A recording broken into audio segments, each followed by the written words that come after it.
The Senate Committee on Commerce, Science, and Transportation will come to order.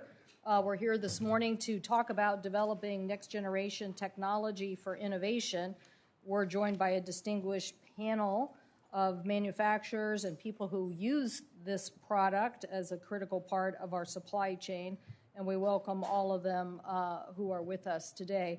One witness joining us virtually from PACCAR, Mr. Preston Feight, and very much appreciate him being able to join us. We're also going to be joined by one of our colleagues who wishes to make a statement, and I'll allow him to do that following Senator Wicker and I. The semiconductor industry is definitely a uniquely American story. It has shown the importance of innovation and building in the United States. The first transistor was demonstrated in New Jersey in 1947. In 1958, Jack Kilby, a Missourian working at Texas Instruments, attended college on the GI Bill and demonstrated the first integrated circuit. The semiconductor industry, with the benefit of federal purchasing power and federal R&D, helped us to get to the moon. It's helped us build our security leadership and has launched the information age economy. So I am pleased that the United States has played such a leadership role. But when it comes to manufacturing today, here in the United States, we are falling behind. Semiconductors underpin nearly every aspect of our national and economic security, and yet we are short on the amount of advanced logic chips building at scale here in the United States of America. That has to change. In fact, over 90% of the most advanced chips come from one island in the Pacific Ocean, Taiwan. I believe in global trade, but I also believe that chip security is as important as food security. That is why we need to continue to demonstrate leadership and make investments in R&D, as the USICA bill that this committee worked so hard to get out last year showed. Our over-reliance on vulnerable global supply chains without having a U.S. alternative ready to go is an economic and national security risk. It's a lesson we've already learned, and we need to change directions. With the automotive sector, thousands of Americans have worked and endured layoffs and shortages. The global automotive industry suffered over $200 billion in losses, and Ford was forced to halt or cut production at least 8 plants in of recent months. The cost of a used car, I wanted to show this chart. The cost of a used car, I don't know where you can show that, sorry. The cost of a used car has gone up 41%, and new cars 12%. A lot of this is due to the semiconductor shortage. Let me repeat that. The cost of a used car has gone up 40%. Now, why would that be? Used cars already have the electronics. It's because if you want to buy a new car right now, you're probably going to have to wait because the car companies don't have enough semiconductors.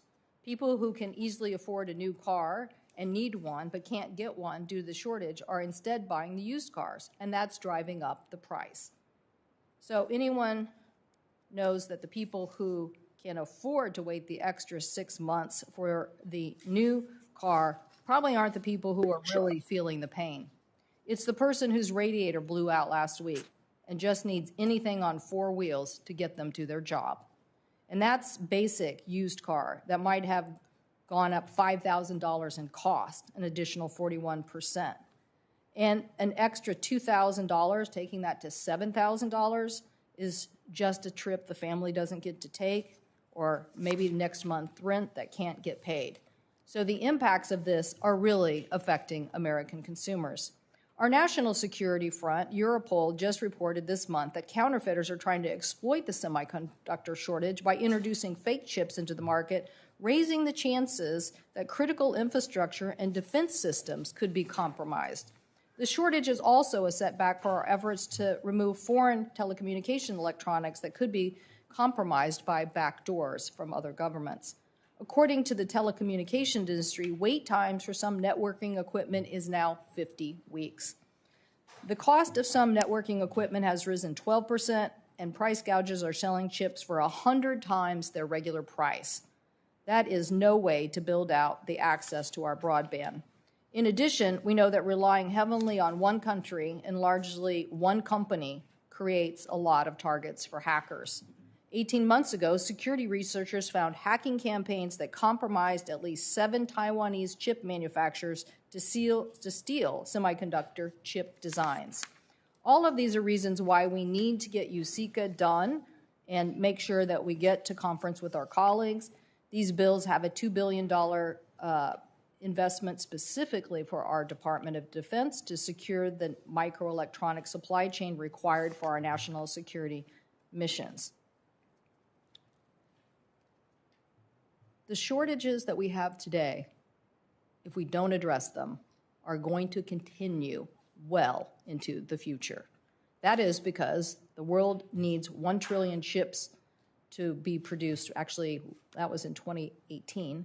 2021, we need 1.2 trillion chips basically produced every year. In 2031, that will be 2 trillion chips per year.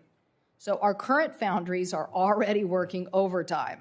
Building new foundries has to be part of the long-term solution, and we need to send that price signal today. If we do nothing, these shortages are just an example of what is to come. I know we're going to hear from PACCAR, who's going to tell us about how every aspect of freight is being affected, even if it's not a high-tech product. If you don't have trucks to move the products in our supply chain because you don't have enough trucks, then we are affecting every aspect of the supply chain. So clearly we're here to talk about the next generation of chips and how the United States keeps its leadership in advanced manufacturing. That's why, Mr. Archer, we're obviously going to hear from you as well on lithography and how important it is for the United States to stay ahead. But we're so happy to be joined by the witnesses today. It's 288 days since the Senate passed this USICA bill. It's now time for us not to wait another day, but to get this done and keep America's leadership going in the right direction. With that, I turn to my ranking member, Senator Wicker. Hear, hear. Thank you, Madam Chair. And good morning. Today's hearing on semiconductors could not be more opportune, and I dare say there's not a more important hearing anywhere on Capitol Hill this morning. The COVID-19 pandemic exposed the fragility of the supply chains we depend on for public health, national security, and economic prosperity. Semiconductors are the lifeblood of modern industrial production, and the chip shortage over the past 2 years has caused and made worse many of our supply chain disruptions. Today's witnesses play key roles in the broader semiconductor ecosystem, which includes equipment manufacturers, chip producers, and industries that consume large quantities of chips. I would like to extend a special welcome across the sea to Preston Feight, CEO of PACCAR, a company that's very important to Senator Cantwell and me. For over a decade, the PACCAR facility in Columbus, Mississippi, has produced hundreds of thousands of world-class engines for heavy trucks and provided good-paying jobs for a talented and motivated workforce. I hope Mr. Feight and our other witnesses can give the committee a sense of the impacts posed by the chip shortage on their businesses, their workers, and America's global competitiveness. Although semiconductors have become vastly more important to global commerce, the United States has for decades neglected the industry. America's share of global semiconductor manufacturing has fallen from nearly 40% in 1990 to about 12% today. Foreign governments, including China, seized on the lack of U.S. leadership in this area, and as a result, we are now entirely dependent on foreign production of the most cutting-edge chip technology. Chip production, R&D, innovation, and high-paying jobs all went overseas, leaving us dangerously exposed. The committee would benefit from our witnesses' perspectives on how we got to this situation, and specifically why other countries have displaced the United States as the center of gravity in semiconductors. The good news is that Congress has an opportunity to restore American leadership in semiconductors in both the short and long run. I'm hopeful that the House and Senate leaders will soon come together in conference committee to reconcile the differences between the Senate-passed U.S. Innovation and Competition Act, USICA, and the House-passed America Competes Act. Both bills include the CHIPS Act, which would provide tens of billions of dollars to incentivize domestic chip manufacturing, stabilize the semiconductor supply chain, and make long-term investments in R&D. For our part, Senator Cantwell and I helped shepherd USICA to passage in the Senate by a 68-32 vote last summer. We are ready to go, as the chair indicated. I'm confident that a fair conference process will produce landmark legislation to keep America ahead of the pack in R&D and innovation. I would also ask our witnesses to comment on the importance of the CHIPS Act and what it would mean for their businesses. Vladimir Putin's illegal war on Ukraine has shown what can happen when we rely on dictators to maintain economic stability.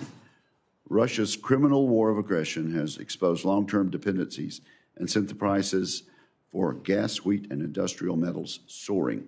Unfortunately, Russia is not the only strategic competitor with designs on other countries. China has also demonstrated aggressive behavior toward Taiwan and stated its intent to challenge Taiwan's sovereignty and independence.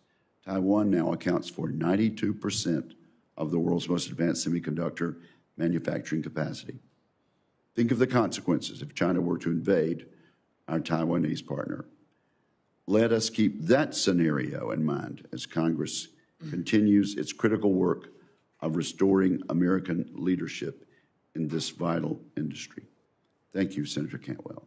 Thank you, Senator Wicker. That I also agree with your statement. So you and I are on the same page, and hopefully we're going to get our colleagues on the same page. We've been joined by the chairman of the Finance Committee, Senator Wyden, who's played a leadership role in chip legislation and is here to introduce one of our witnesses. Senator Wyden, welcome to the Commerce Committee, a committee that you served on for quite some time, but still keep very close tabs on you, and you keep very close tabs on us, particularly when it comes to privacy legislation. So thank you for being here. Thank you, Chair Cantwell and Ranking Member Wicker, both for your important remarks and for the chance to be able to introduce the CEO of Intel, Mr. Pat Gelsinger. And as Senator Cantwell noted, I am a proud alum of the Commerce Committee. And Senator Wicker, I also recall that brevity is appreciated for the cause, and I will be brief. It's been nearly 50 years since Intel's first investment in my home state of Oregon, and the company Pat Gelsinger leads is now my home state's largest private employer. Upwards of 20,000 Oregonians work at Intel. These colleagues are good-paying jobs that not only add to our state's economic vibrancy, they help to keep Oregon and our country at the forefront of tech leadership around the world. A little over a year ago, Pat returned to Intel, where he spent 3 decades earlier in his career. He and I have had many discussions about what chip manufacturing means to Oregon and the entire country. From the time the typical American gets up in the morning to when they go to bed at night, and sometimes even while they are sleeping, they interact with thousands of semiconductors. Congress is finally waking up to the fact that computer chips are the beating heart of the 21st century economy. Pandemic-era breakdowns in semiconductor supply chains made it very clear how essential chips are to the health of our economy and our everyday lives. With that understanding, there's a big bipartisan interest in supporting a vibrant domestic chip manufacturing sector. Under Pat's leadership, Intel is stepping up. Intel has committed to continued investment in Oregon and committed to putting billions of dollars of their money to build new manufacturing capacity in the United States. Now, as you both have noted, the Congress has got to step up and do its part to launch America's chip manufacturing revival. There is a big opportunity ahead of us to build a more resilient economy and create many thousands of high-skill, high-wage jobs in our country. Pat and his team at Intel are going to be at the forefront of the effort. Let me close with this. If Congress fails to do its part, you both have made it clear our country is going to pay dearly. That's why failure here is unacceptable, and it's important to recognize that this is the beginning of a much larger effort. Everybody up here has got a busy schedule, so thank you for giving me the chance to introduce Pat Gelsinger, CEO of Oregon's largest private employer, and I appreciate the chance that he will have to describe what his company's work is all about and why it's so critical to my home state of Oregon and our country's economic future. Thank you, Senator Wyden. And again, we know how busy everybody's schedule is today. We appreciate it, and I'm sure our witnesses do, and particularly Mr. Gelsinger. So with that, Mr. Gelsinger, please start us off. Thank you, and good morning, Chair Cantwell, Ranking Member Wicker, and Senator Wyden. Thank you for that most kind introduction, and to the members of the committee. Thank you for the opportunity to speak with you today and for your support for funding the CHIPS for America Act. Every aspect of human existence is becoming digital, and everything digital runs on semiconductors. We provided you samples of some show and tell, right? Our most advanced high-performance computing components. The latest generation of 7-nanometer server and client products, and the first ever samples of our 4-nanometer next-generation client product as well. This is what we're talking about today, the most advanced components on Earth. Semiconductors are the foundation for technologies, including artificial intelligence, 5G, autonomous vehicles, and IoT. Our economic and national security are dependent on semiconductors. Digital transformation has led to unprecedented demand for chips, made more acute by the COVID pandemic and disruptions in our global supply chain. The chip shortage cost the U.S. economy $240 billion last year. We now expect the shortage will continue into at least 2024. America showed leadership when Congress passed the CHIPS Act, but the situation has grown even more serious since then, and the supply chain shortage is truly global. While the EU began its work on their CHIPS Act a year later than Congress, I'm expecting EU funding will be made available this year. Similarly, other governments are aggressively offering significant incentives to semiconductor companies like ours to build fabs on their shores. Senators, we must look beyond short-term capacity and recognize what U.S. chip leadership truly entails with 4 areas of focus. Incentivize manufacturing on U.S. soil. Second, supercharge research and development. Third, address the skills gap. And fourth, enhance our national defense. When it comes to manufacturing, the world needs geographically balanced, resilient supply chains. In 1990, 80% of semiconductors were built in U.S. and Europe. Today, 80% is in Asia, with only 12% in the U.S. and half of that being Intel. Asian countries moved aggressively to attract this industry with strong incentive policies.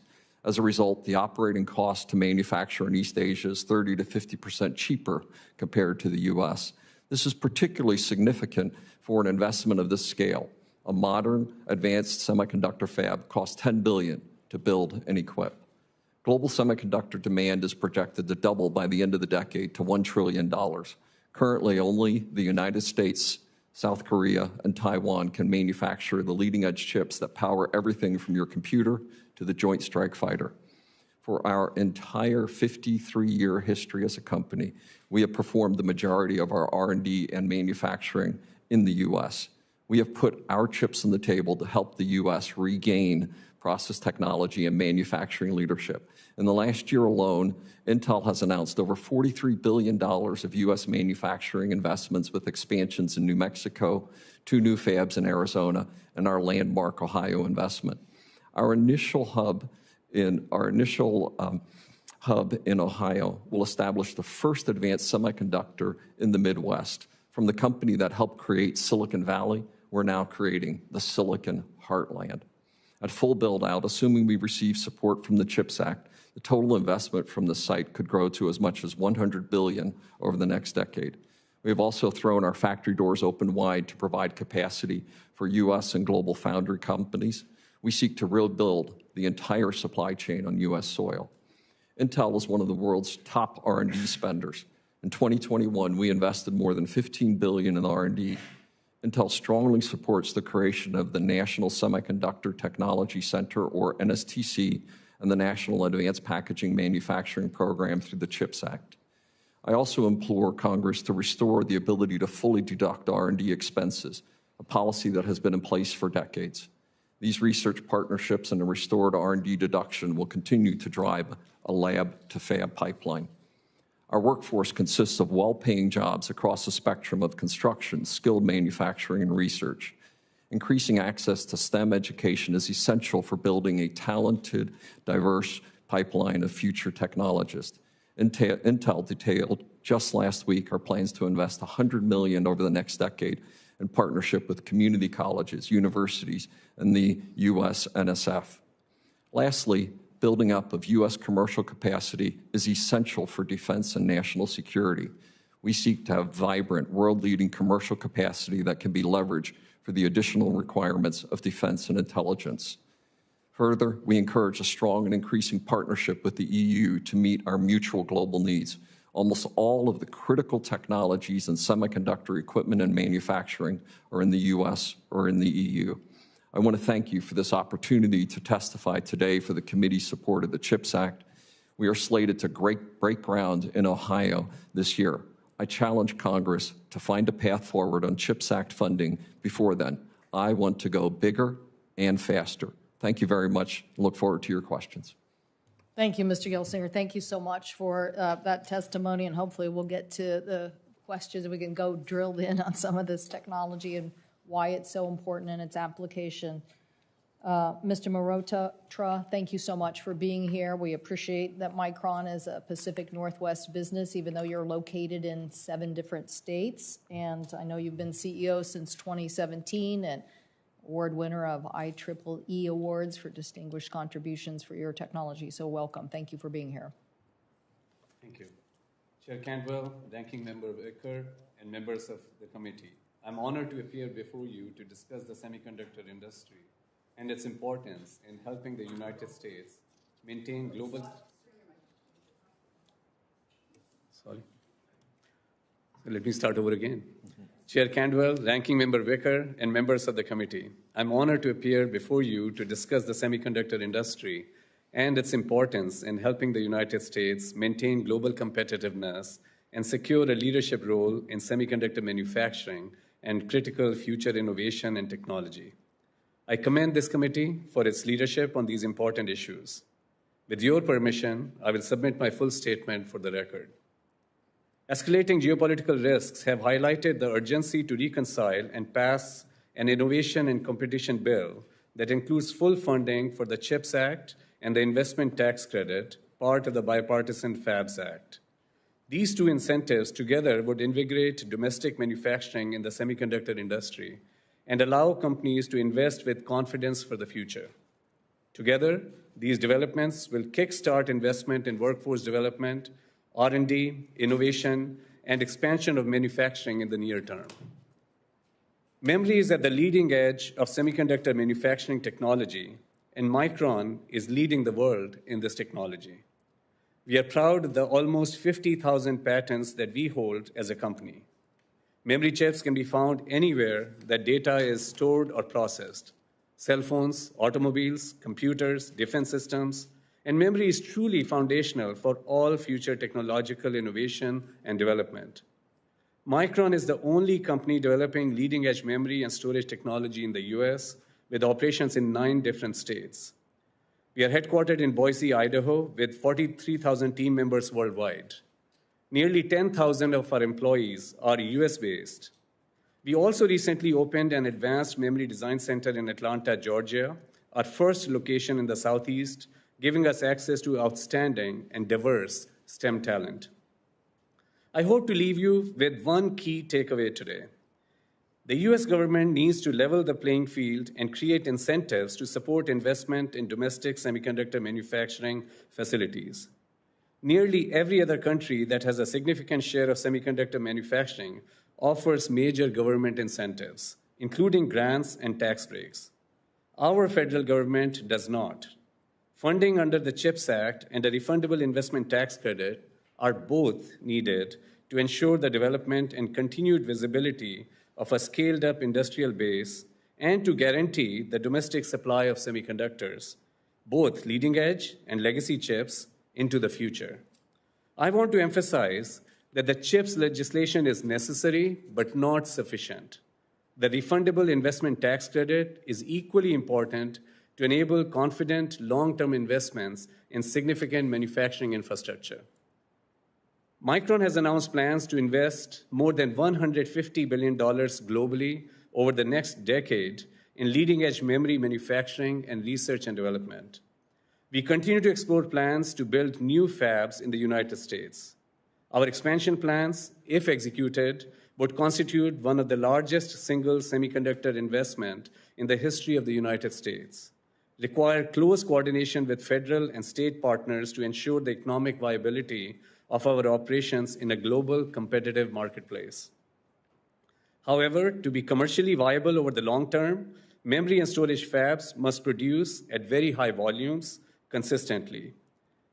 Multiple facilities are required to achieve this scale, each costing more than tens of billions of dollars, fully equipped. Technological advancements are increasingly complex and expensive. Our competitors abroad have benefited from 35 to 45% lower operating costs due in part to the investments of other governments. This is a momentous opportunity to change that trajectory and put the U.S. on competitive ground for the future. I urge all parties to help pass both the CHIPS Act and the FABS Act into law. CHIPS funding and the refundable investment tax credit will set the stage for a transformational investment in large-scale leading-edge memory manufacturing in the United States and ensure the United States does not lose out to its competitors abroad. Thank you again, Chair Candwell, Ranking Member Wicker, and members of the committee for the opportunity to testify today, and I look forward to your questions. Thank you so much for your testimony, and we appreciate you being here. We're now going to go to Mr. Preston Feight, who is joining us from Europe, actually, but PACCAR is located in the state of Washington. We're very proud of them as a manufacturer of medium and heavy-duty trucks and the leader in that in the world. I know he wanted to be here in person, but it's so important to get his viewpoint on how this shortage affects the supply chain and, more importantly, the transition to where PACCAR would like to go if we can continue U.S. leadership on the R&D side. And very much appreciate you joining us. Thank you, Mr. Feight. We'll go to you. Great. Thank you, Chair Cantwell, Ranking Member Wicker, and other distinguished members of the committee. Thanks for inviting me to testify today. PACCAR is the manufacturer of iconic Peterbilt, Kenworth, and DAF trucks. Our truck brands represent nearly 30% of the Class 8 market in the U.S. and Canada, and around 16% of the heavy-duty truck market in Europe.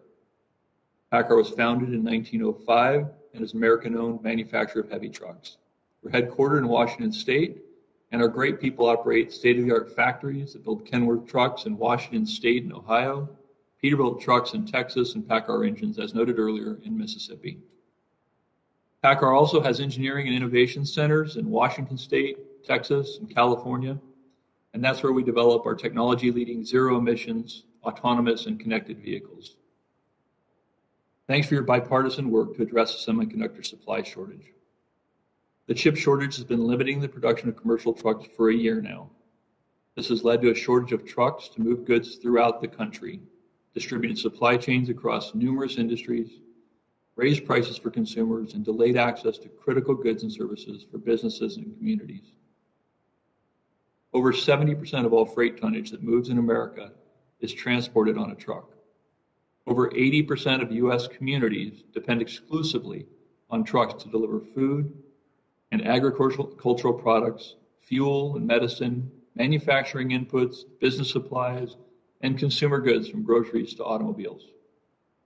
We all experienced the importance of the trucking industry during the pandemic, and more trucks are needed now to build new housing, highways, bridges, clean energy infrastructure, and communications networks. Basically, America's economy moves on trucks, and truck manufacturers and suppliers need an adequate and predictable and affordable supply of semiconductors to build and keep trucks on the road. Instead, we continue to face shortages. Today, throughout the industry, thousands of unfinished trucks are parked across the country waiting for chip-enabled components, and additional trucks are out of service waiting for repair parts. This is disturbing considering the entire U.S. Class 8 trucking market requires an estimated 13 million semiconductors last year, compared to a total semiconductor industry output of over 1 trillion chips. So just 1 out of every 86,000 semiconductors needed to keep America and its supply chains moving. A year ago, during the pandemic, there were legitimate force majeure events, such as COVID-related plant shutdowns, an ice storm in Texas, and a fire in Japan that led to chip delays. To help mitigate the issues associated with those events, truck manufacturers spent a tremendous amount of money on medium and long-term engineering redesigns to help reduce the impact of chip constraints, and have engaged with chip producers to align on best practices. Still, shortages remain, and truck OEMs have paid premium prices to purchase chips on the broker market when it's not possible to purchase chips directly from industry suppliers and chip manufacturers. These broker prices are often 20 to 30 times higher than contract prices. Furthermore, manufacturers continue to receive a lack of clarity on semiconductor delivery schedules and experience cancellations from our suppliers, often with inadequate visibility being provided. These semiconductors are critical to support the necessary production of trucks, and this creates turmoil for all manufacturers who must manage immediate production changes or be forced to shut down plants. Simply put, the fabric of America is adversely impacted when truck factories are forced to shut down or curtail production due to these shortages. To address the costly impact on America's trucking industry and broader economy, we suggest that companies requesting CHIPS Act funding be required to meet the needs of American critical businesses, including truck manufacturers, before they're approved to receive U.S. taxpayer dollars. This could be accomplished using the Essential Critical Infrastructure Workforce Guidance developed by DHS, Cybersecurity and Infrastructure Security Agency, which was used throughout the pandemic to ensure continued operations of critical national functions.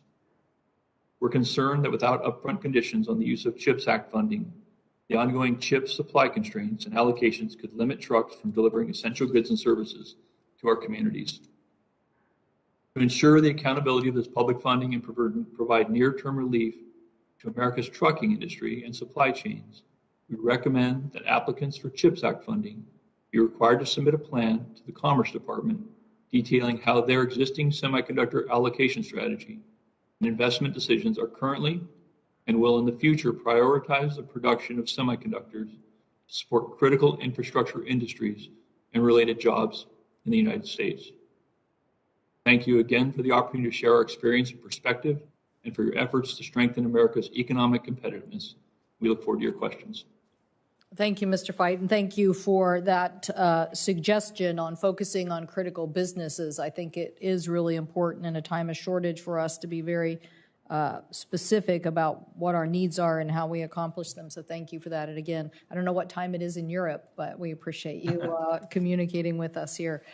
We'll now turn to Mr. Archer. I'm so pleased that all our panelists are not only CEOs, but engineers. It gives us a chance to dig deep onto some of the science that we're trying to get right, which is part of the mission of USICA, is the innovation side of science and the R&D investment, and particularly the translational side. That's what USICA is about, how to translate the science faster.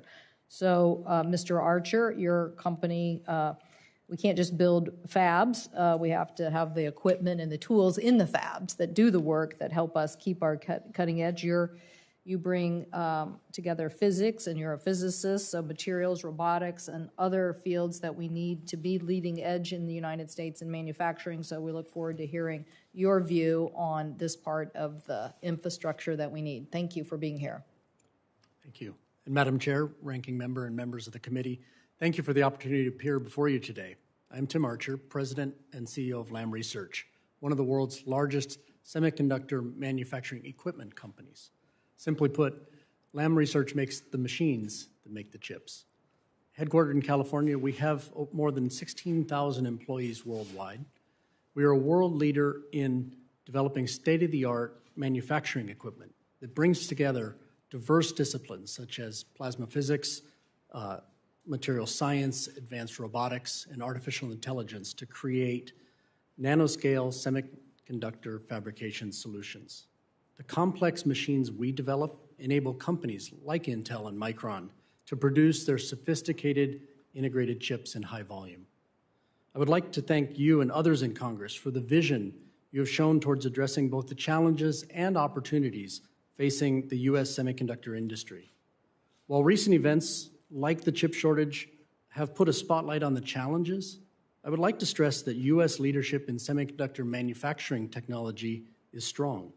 Our competitiveness is rooted in the innovation, drive, and resourcefulness of American companies and workers across the semiconductor ecosystem.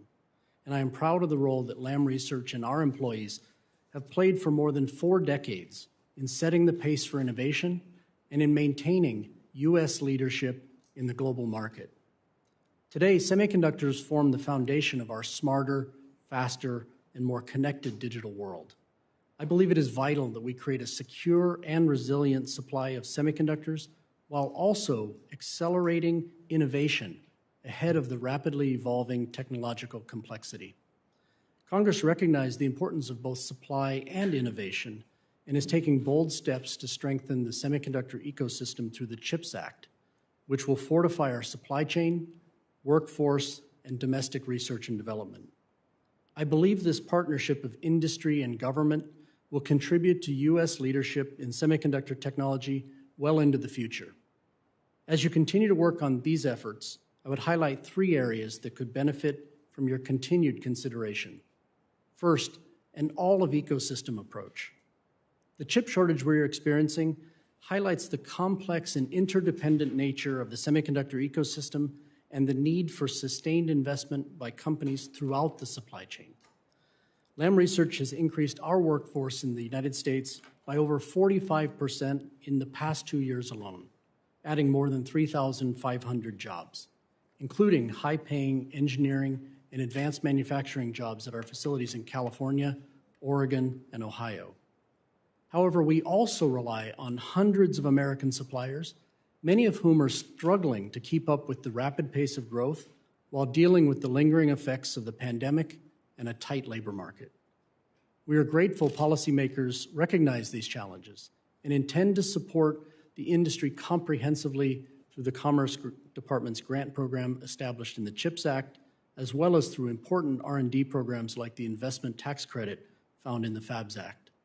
We urge Congress to act quickly to pass these measures in support of the entire domestic ecosystem. Second, leveraging existing infrastructure. Together, government and industry can leverage existing infrastructures that have a history of driving technology development. Partnerships with academia and with the national labs provide extensive capabilities and expertise critical to any collaborative innovation strategy.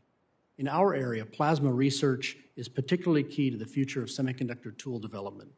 We are grateful to see legislative proposals such as the Microelectronics Research for Energy Innovation Act move forward to streamline coordination and better deploy federal resources, including the national labs, to sustain these partnerships.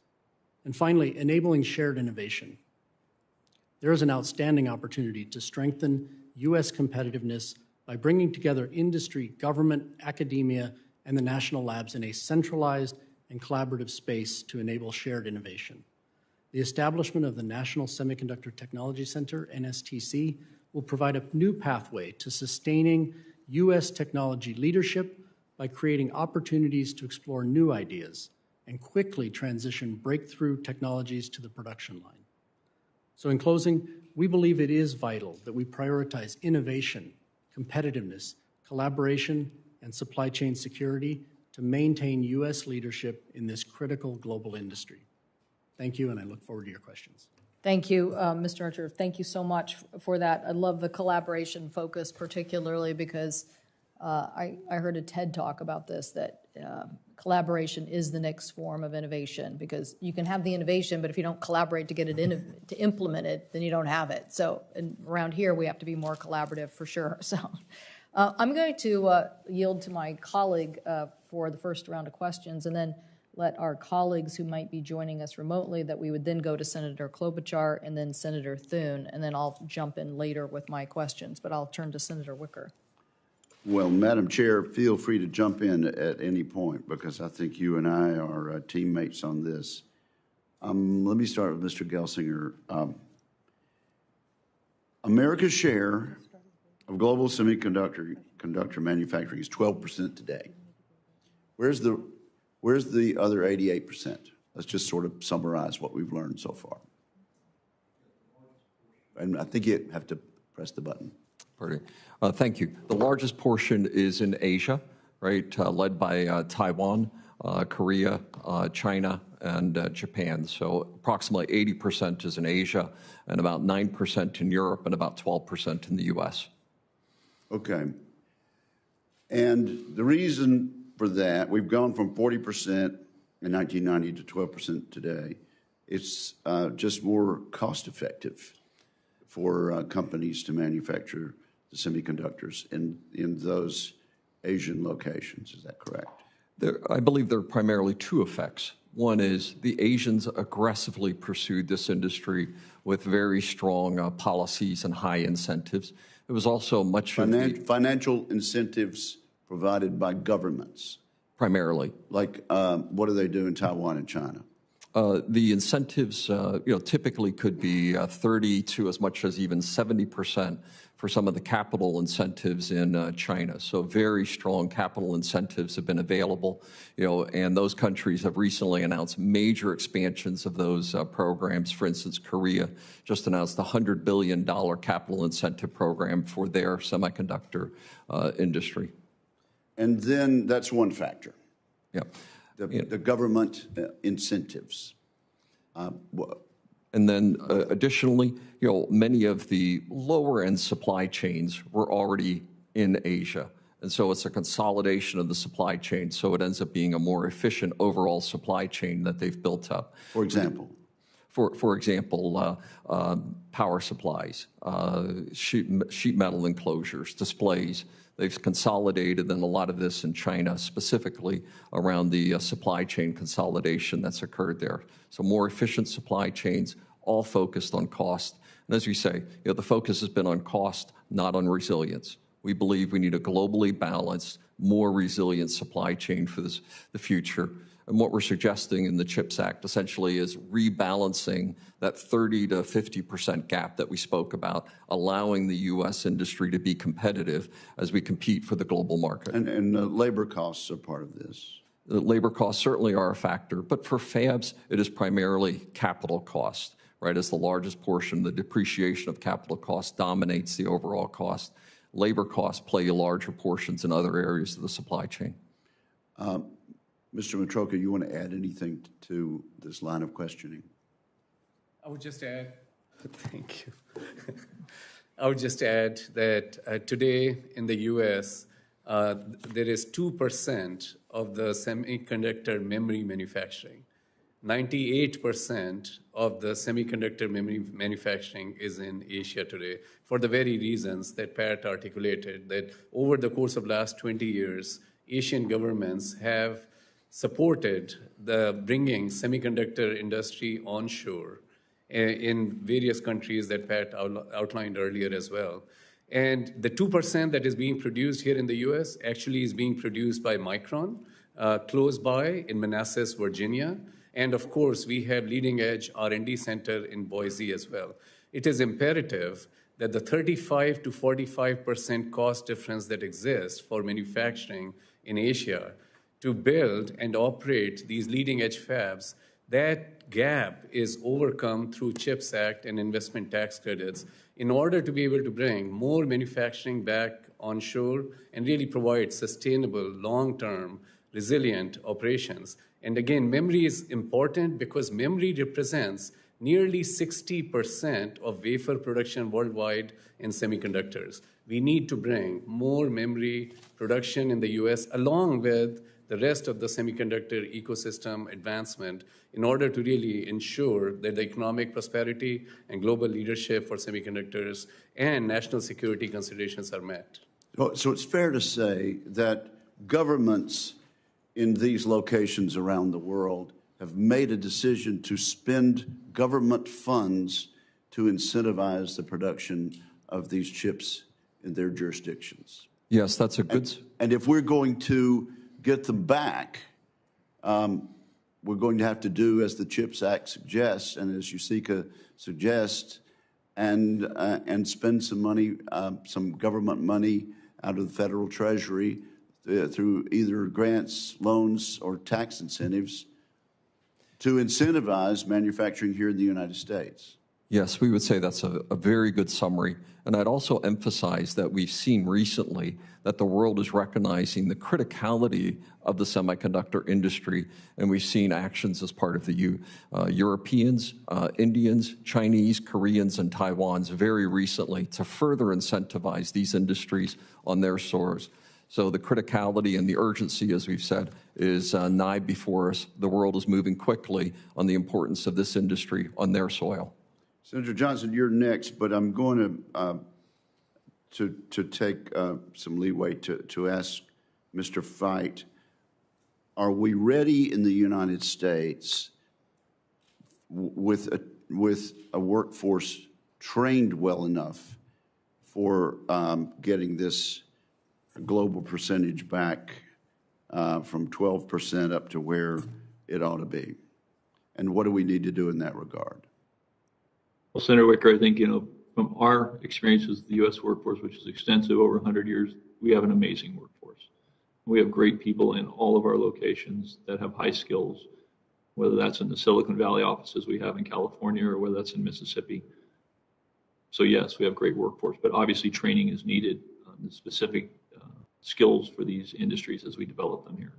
And I believe there's a partnership with East Mississippi Community College, MUW, and Mississippi State University that's helpful to your Columbus facility. Is that correct? That is very correct. We have had such wonderful experiences with our universities and schools around the area to develop people and to put them into great careers and jobs. You're absolutely correct. Thank you very much. More questions later. Senator Johnson, you're recognized.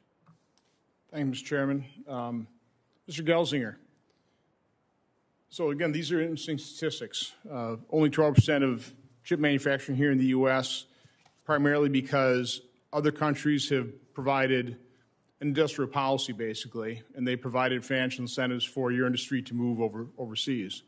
Did the U.S. chip industry, did you ever consider, as you were moving all this manufacturing overseas and just the risk to your own industry, not to mention national security? I'm very proud to say that Intel has remained primarily on U.S. soil over this period of time. And the vast majority of our investments are in U.S. and European soil, with a very small amount in Asia. Where really what's happened is the rest of the industry has moved dramatically over this period of time, largely responding to these incentives that we've described. Of our investments, well over half of them land on U.S. soil, with approximately a third in Europe. We've been one of the few companies that have remained highly dedicated to U.S. R&D and manufacturing investments over the entirety of our 53-year history. The trends that we've described have clearly affected the rest of the industry in a most dramatic way. So of the 12% produced in the U.S., how much is that, what percentage of that 12% is Intel? About half. About half. Obviously this would be considered unfair trade practices, correct? When you've got different countries subsidizing industry, putting it, at a competitive advantage because of government subsidies. So I guess there's two ways of approaching that. You can slap tariffs on that, or you can, I guess, try and start your own industrial policy here in the United States, which is apparently the path we're taking. Does that pretty well sum things up? Well, and we'd also emphasize that without such actions, right, we see that foreign countries, as we've already indicated in the testimony, are taking very aggressive steps, and they view and understand the criticality of semiconductors underlaying every aspect of the digital future. And that's why we speak with such urgency and passion on this topic to be restored in American soil. This is foundational to every other industry and every other aspect for it. And thus, we believe it's justified to take such steps as the CHIPS Act, as the FABS Act, and now, we would say that this industry, one that was born in the United States, right? This is our industry that underscores every aspect of humanity looking forward. Now is the time for action. I think my concern is when government starts attempting to allocate capital, it just screws things up. It doesn't do it very efficiently or effectively.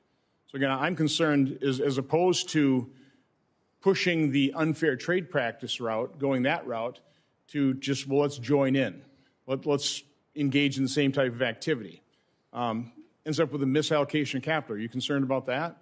Because you have government picking the winners and losers in this case. Mm-hmm. Given what we've seen worldwide, the 30-year trend is dramatic, right? These actions are not overnight actions that have been taken by foreign nations. While clearly there are concerns on how capital is allocated, right? Without such steps, our industry will be further undermined. We will lose critical mass, I believe, in the near future, and we will never have the opportunity to restore this industry on American soil. So that's why we're here. Can you give me just sort of the macro numbers we're talking about here? How many dollars of capital have been provided in what I would consider unfair trade practices by our overseas competitors? I mean, how many hundreds of billions of dollars? Well, just in the last year, we've seen the Europeans suggest $45 billion, the Koreans suggest $100 billion, the Chinese suggest over $100 billion. These are very significant investments. And what we're seeking in the CHIPS Act is to unleash public, private, right, leveraged investments where these investments would unleash, $3 to $4 for every dollar that's put into it, as well as the research investments are long-term, right? These are, our industry was born out of DARPA investments decades ago. These are long-term investments as well as near-term reversal in the manufacturing footprint that is most critical to the world. There is plenty of capital available to invest in semiconductors in the U.S., though, correct? It's not like we're short of capital. There's plenty of capital. It's just that there's unfair trade practices being engaged in by other countries. Other countries have seen the criticality of this industry and have invested in it as seed corn for so many other aspects of the technology industry. That's why they've chosen to take such practices aggressively. And we, see that such actions need to be taken in the U.S. to restore this industry. Now's the time to act. It's almost mutually assured destruction, isn't it? It's going to be a race to the bottom. Again, I'm a real unabashed free trader. I don't like tariffs, but I almost hate government allocation of capital worse. Well, as we think about things like tariffs and other export policies, by putting those in place, we're actually further hurting American industry because other countries are not putting such limitations or practices in place on their industry. So to say that it's not helping our industry, right, but hurting it instead, right, is very odd logic. We need to take steps to restore American competitiveness, to improve our trade practices and export practices globally. And to do that, right, partnering with our friends globally is critical as well. Now's the time to act, or this industry may never be back on American shores. I'm fully aware that tariffs hurt American consumers. I got that. But again, I'm just concerned about engaging in this race to the bottom in terms of now government across the world is going to be doing the capital investment for a particular industry. I just think that long-term is not a good solution.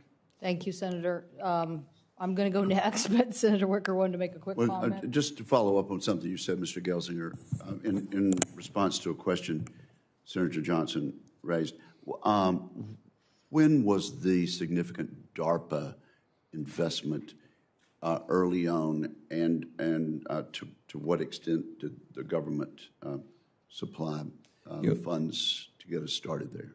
Many of the original elements of the semiconductor industry date back to Bell Labs, date back to the earliest days of DARPA. Many of those investments were made 50, 60 years ago that have produced many of the core technologies that the internet, that semiconductors, that AI runs on today. These are very long-term research investments. That's why we see things like the NSTC portion of the CHIPS Act a critical aspect, because we're not worried about just the next decade of this industry, but decades of this industry to the future. And do you, this will be the last, do you know if Trans-Pacific Partnership would have addressed some of these problems that Senator Johnson was asking about? I'm a big believer in the TPP. I believe that would be good policy to work closely, right, with both our European allies as well as our Asian allies. These are countries that want to work with us. Also, as I mentioned in my oral testimony, many of these countries together represent almost all of the semiconductor technologies and equipment in the world, right? Aligning with our partners in TPP, also the technology trade cooperation that's been initiated between the U.S. and Europe. We view these policies as very positive ones that we fully support. Well, Madam Chair, maybe the witness could supplement his answer on the record, specifically about whether TPP addressed the subsidy of other governments of this type of research in answer to the inquiry of Senator Johnson. Thank you, Madam Chair.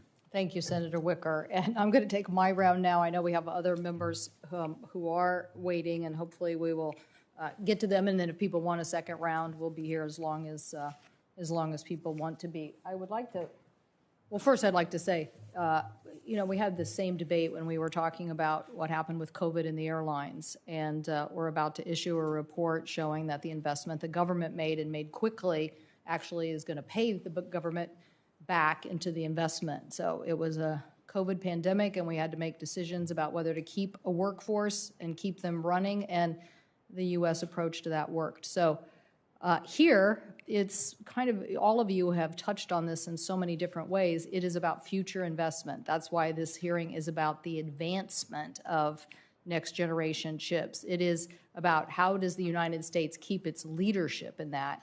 And as you all have noted, we've gone from 36% down to 12%, and the question remains, if we do nothing right now, where are we going to go? So I definitely believe in ecosystems. I believe in the manufacturing supply chain that exists for automotives and for aviation, and I certainly want a manufacturing supply chain and ecosystem to exist on something as essential as chip technology, given the information age. It is, you could say it's the ultimate supply chain, if you will. So the question on this graph here, you can see that the amount of U.S. leadership has continued to fall off as we go to those next generation chips. So this isn't just about how many chips you can produce or whether you can produce chips that were the last generation of chips. This is about producing the next generation of chips with the higher intelligence. That's why, I don't know, Mr. Gelsinger, I really liked your detailed testimony about all the advancements that Intel is making. You know, the ribbon FET, the Power Via, the EUV, that's a partnership with a European company, ASML, and obviously Mr. Archer is talking about this as well as it relates to plasma. So this really envisioned, you are kind of like the ultimate story of translational science that we're trying to capture in the R&D bill. We're trying to tell our friends here and people in America that we've done a lot of basic research, we've done a lot of advanced research, but China is spending 80% of their dollars on commercialization. So this is about whether we take the next generation of technology and get it deployed faster and remain on the leading edge. And if we don't, then all that manufacturing is going to go somewhere else, not in the United States. And as we can see from what's just happened, I think Americans like woke up and understand intuitively what supply chain is all about now. They know exactly what that means. That means they don't get their product. And now if you tell them that the ultimate product of the supply chain, chips, is all now leading edge in a country, I mean, in the island of Taiwan, then you basically are sitting here with a big vulnerability of the United States. And I think the last events of several weeks make that even more poignant. So the question is, what is it that we need to keep doing to keep on the leading edge of this technology? So you gave us this, you gave us all of these advancements in these chips, which I wish I could drill down on. But basically you're talking about IP boost, you're talking about better connectivity, you're talking about more translation of, so from the first chip to today, what is the difference as far as what it means, and maybe I'll ask Mr. Feight what it means to him when it comes to the product that he's trying to deliver today.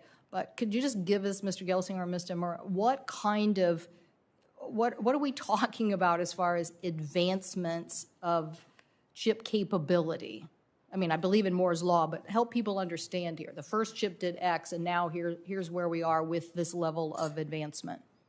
Yeah, thank you. And, on my lapel here, I was the chief architect and designer of the 8486 chip for Intel, introduced in 1989. And this chip had 1.2 million transistors on it. Right, the most advanced server chip that I just put into your hands here as samples is on Intel 7, which is, your chart is now out of date. We're in production on our 7-nanometer products. This is 25 billion transistors, right, which, just is mind-boggling the progress that's been made.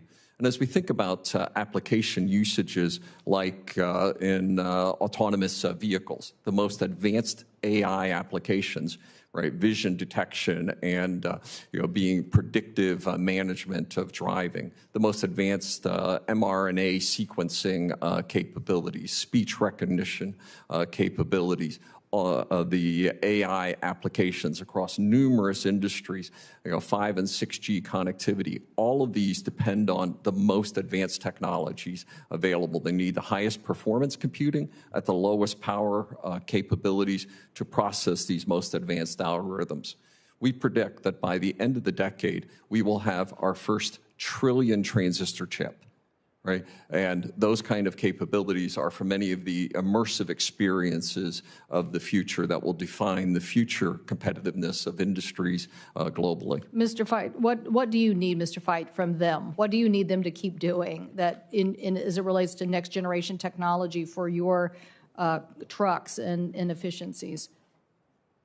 Sure. I think Mr. Gelsinger spoke well on the high technology end of some of the needs we have for vehicles that are fully electric or zero emissions, using hydrogen fuel cells, or in autonomy where visual graphics are so important and machine learning is so important. We need high-end chips. But we also, as the industry, the agricultural, the automotive, the truck, many other industries, need some kind of, I'll call it more standard chips that keep affordability at the right level and performance at the right level to make all the cars, trucks, tractors that we need in this country.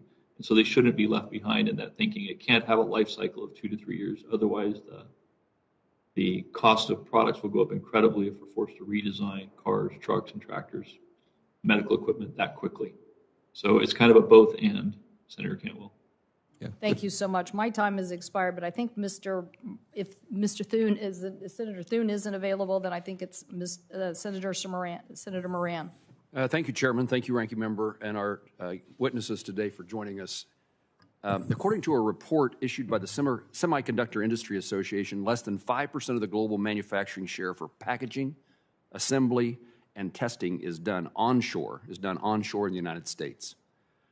We have companies certainly in Kansas and across the United States, I think, that are well-positioned, to increase the capacity alongside chip fabricators like Intel and Micron, to address shortage issues for the automotive and other industries.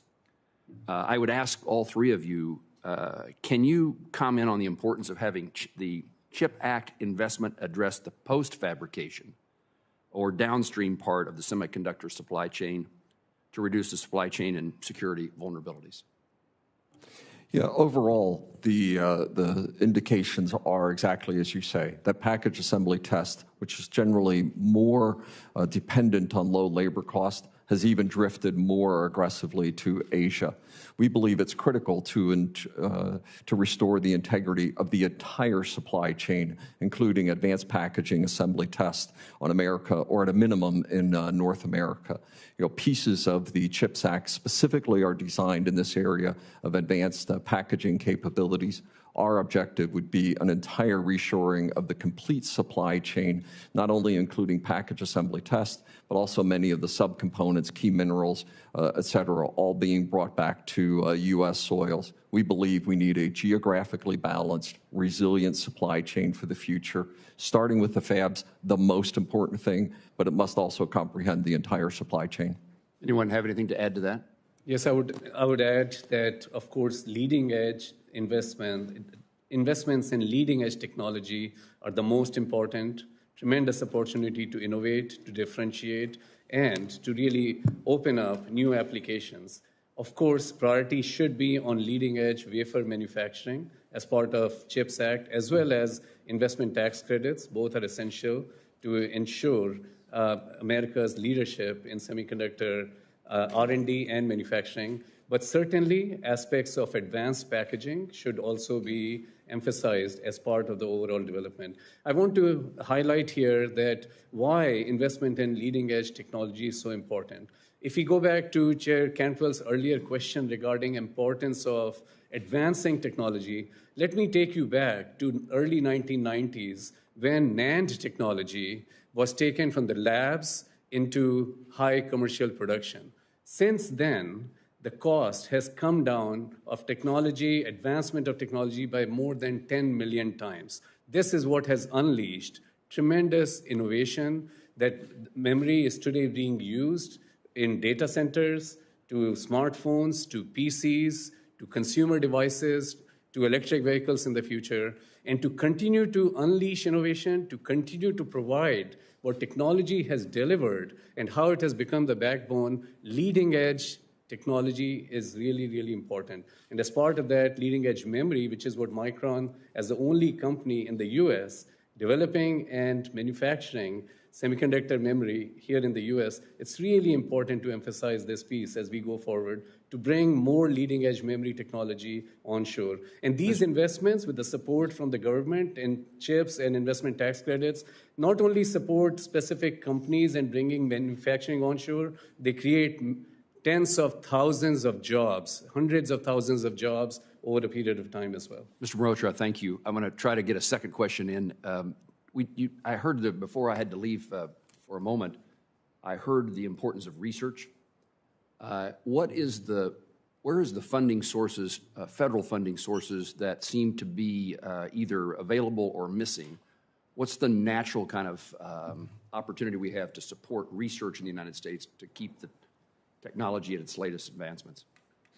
Yeah, generally, the research efforts are across, our academic communities. Largely, National Science Foundation and DARPA have been two sources of sustained government partnerships. We've seen the role of governments funding research to drop dramatically, right, into the semiconductor industry over the last several decades. And really, that was the seed corn, right, per my earlier testimony, that's enabled this industry to emerge. So we believe that those research dollars need to be those long-term material science, chemistry, creating the future, done largely through the academic institutions. The establishment of the National Semiconductor Technology Center in the CHIPS Act, as well as the advanced packaging technologies, are just great venues to reestablish that kind of focus for the future. Something that's well established in foreign efforts. We see those in Europe, we see those in Asia, and we've lost that focus in the U.S. Mr. Gelsinger, I'm an appropriator for DARPA. I'm an appropriator for NSF. I'm the lead Republican in that regard.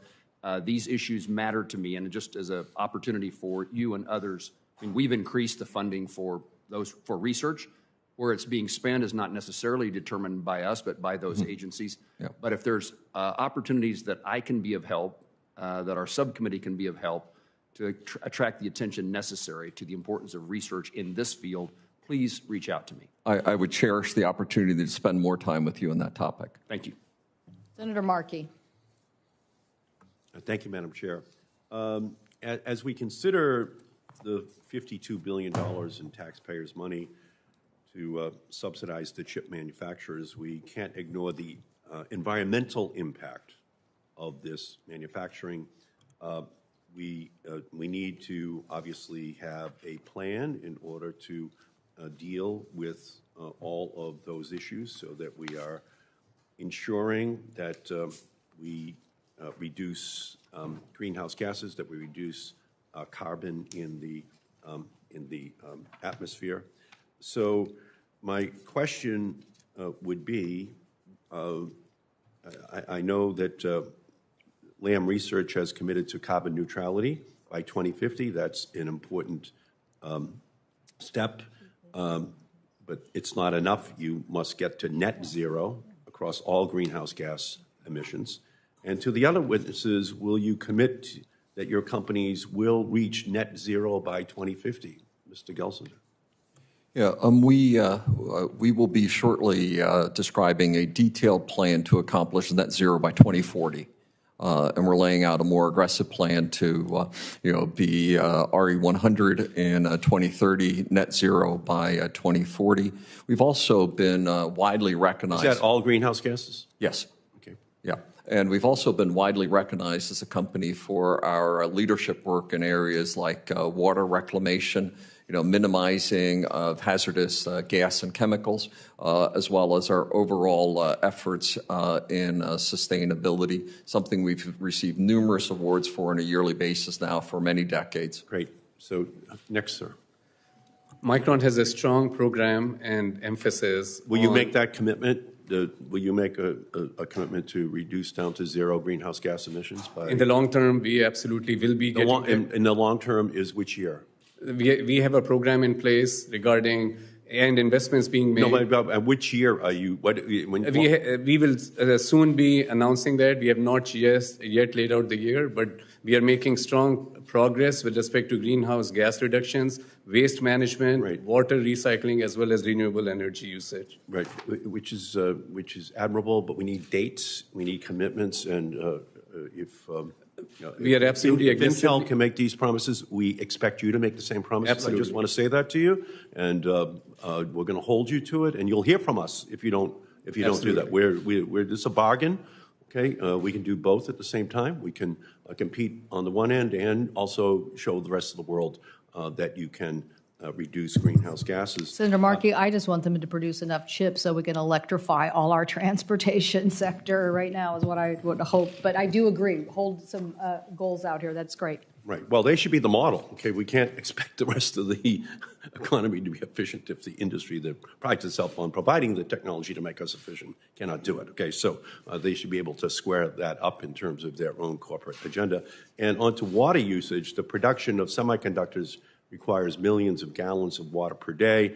Semiconductor companies' water usage is skyrocketing. Intel and Micron both use approximately 14 billion gallons of water in 2020.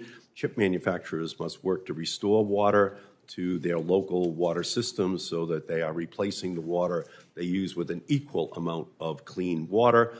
I want to acknowledge Intel for pledging to be net positive on water usage by 2030. Mr. Mehrotra, can you make the same commitment? We actually in Boise, Idaho, have a program in place with 75% reduction in wastewater improvements with 75%. And we have absolutely programs in place. And I wanted to also highlight to you that we have made commitment to be investing over $1 billion over 5 to 7 years in programs related to sustainable operations. Again, related to all aspects, including water. Water recycling. Can you commit to being net positive on water usage by 2030, Mr.? So we, again, have timelines outlined in our reports that we publish on sustainability on an annual basis, and we are absolutely committed to continuing to make improvements in these areas. Okay, well, there's an old saying, to those who much is given, much is expected. So a lot is going to be given to the industry by the Congress, and we have high expectations for you to be the model. So we'll be looking very closely at the commitments that you are making, because it is critical that we solve the supply chain problems that are increasing prices and harming consumers, but we have to do it simultaneously while solving the climate crisis and ensuring that the environment is not collateral damage or just something that's an afterthought, and that's historically been the case. So we just want to let you know that we're— And Senator, I want to highlight it is a priority for us. We publish a sustainability report on an annual basis. Our milestones and our goals are outlined there, and you will hear more about this in terms of specific goals coming from us and higher ambitious targets in this regard soon. Okay, the sooner the better, and the higher the better. Okay, so we look with anticipation to your announcement. We are aligned on these goals. Thank you. Thank you, Senator Markey. Senator Scott. First, I want to thank Chair Cantwell for hosting this important hearing. I want to thank each of you for being here. My background is I ran companies, I built companies, I started companies from scratch. And so I learned pretty early that if you didn't get a return on investment, you didn't do very well. Also, as a business person, you try to look at what's going on around the world. And one thing I would be focused on today, if I did business in Communist China, is to look at what's happening in Russia right now, where the American public is furious with what's going on with Ukraine. We're expected, our American companies, to stop doing business with Russia. So if I was doing business with Communist China today, I'd be concerned that that same thing will happen when Communist China decides to invade Taiwan. So first, Mr. Gelsinger, I want to talk a little bit about Intel. The company is clearly doing well. You're one of the top 10 most profitable companies in America. You're the world's second largest semiconductor producer. And last year, you made $20 billion in income with a 25% profit margin. I think everybody in business in the world would be very proud of that. Those are great numbers. You also invested $25 billion across from your company last year, including some chip-making expansion. Thank you for your expansion. We should have been in Florida, but your expansion in Arizona and Ohio. So I'm a business guy. I like the fact people are investing. When speaking about billions of dollars Intel's new in capital investments last year, you said, quote, "It does not depend on a penny of government support or state support or any other investments to make it successful. We're making these commitments without any commitments from the governments to accelerate them," unquote. What's interesting is you've completely changed your tune recently. You're also quoted as saying, let's not waste this crisis in regard to receiving taxpayer handouts, which should scare all of us. This is on top of your company apologizing to Communist China for the U.S. sanctions on the Xinjiang region, where the Chinese government is committing genocide on the Uyghur people. Look, I'm a business guy. I've heard countless pitches for capital. Here's my question for you. Number one, I feel like we're fiduciaries for the American taxpayer. They give us their dollars. They want to make sure those dollars are spent well. So tell me how, if we put all this money in, and my understanding, your company will get $4 billion. If we put all this money in, how does the American taxpayer get a return? On top of this, why wouldn't you, as a CEO of a company doing significant business in China, be scared to death of what's going on now with whether it's the Uyghurs, stealing the basic rights of Hong Kong citizens, harvesting organs of prisoners, and then you watch what's happened in Russia, knowing that American public is going to be furious with a company that still does business with Communist China if they continue to do those atrocities and then invest in Taiwan. So give me your pitch about why, as American taxpayer, we get a return, and two, why your company isn't putting even more money into America and other allies to get away from Communist China. Thank you, Senator Scott. Thank you, Senator Scott, for those thoughts. First, I want to emphasize that we're putting our chips on the table. I've lowered our profitability by 600 basis points this year. I've made the company free cash flow negative for the first time in 3 decades. I've doubled our capital investments, all to the howls of Wall Street. We are investing heavily in rebuilding Intel, but American leadership in this critical industry. I want to go bigger and faster. That's what the CHIPS Act will enable us to do, go bigger and faster and invest for the long term. Let's go to the return for a taxpayer. We're all fiduciaries for taxpayers. I'm glad that Intel is doing this. It sounds like it'll be a great investment for Intel, getting a bunch of federal money. Tell me how I get a return for an American taxpayer. These are extraordinary industries that are leveraged across every other industry. Every job we create creates, on average, greater than 10 other jobs. The work that we've done in Arizona and Oregon, as you know, and Senator Wyden was here. Excuse me. You have a report that shows me that think about it. I'm a fiduciary for taxpayers. Yeah. So you're saying it's going to create 10 more jobs for every. On average, it's been well publicized in our sites in Oregon and Arizona. It's what was put forward for the investments around Ohio. These are incredibly leveraged But that's great. industries. How's that turning into cash for the American taxpayer? Right, creating jobs across the supply chain, in manufacturing, in construction. Our Ohio site is creating 3,000 new jobs, 7,000 new construction jobs. How much money does the American taxpayer get? You're asking for $4 billion for your company. What return does the American taxpayer get for that? How much? So you invest these dollars, you're going to make money, I assume. You're not doing it if you didn't make money. How does an American taxpayer get a return?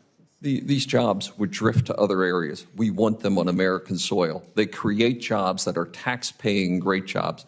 And we're happy to go into more detail with you, Senator Scott, right, on all of the reports and data that we've done. But these are seen as some of the most lucrative, job-creating, tax-producing, industry and community-creating jobs in America. Okay, let me just finish up. So I'm a CEO. I ran companies. We had to get a return. We had to pay our banks back. We had to get a return for our shareholders. As governor of Florida, we did probably 1,000 economic development deals. I could tell you I got on average 10 times my money back.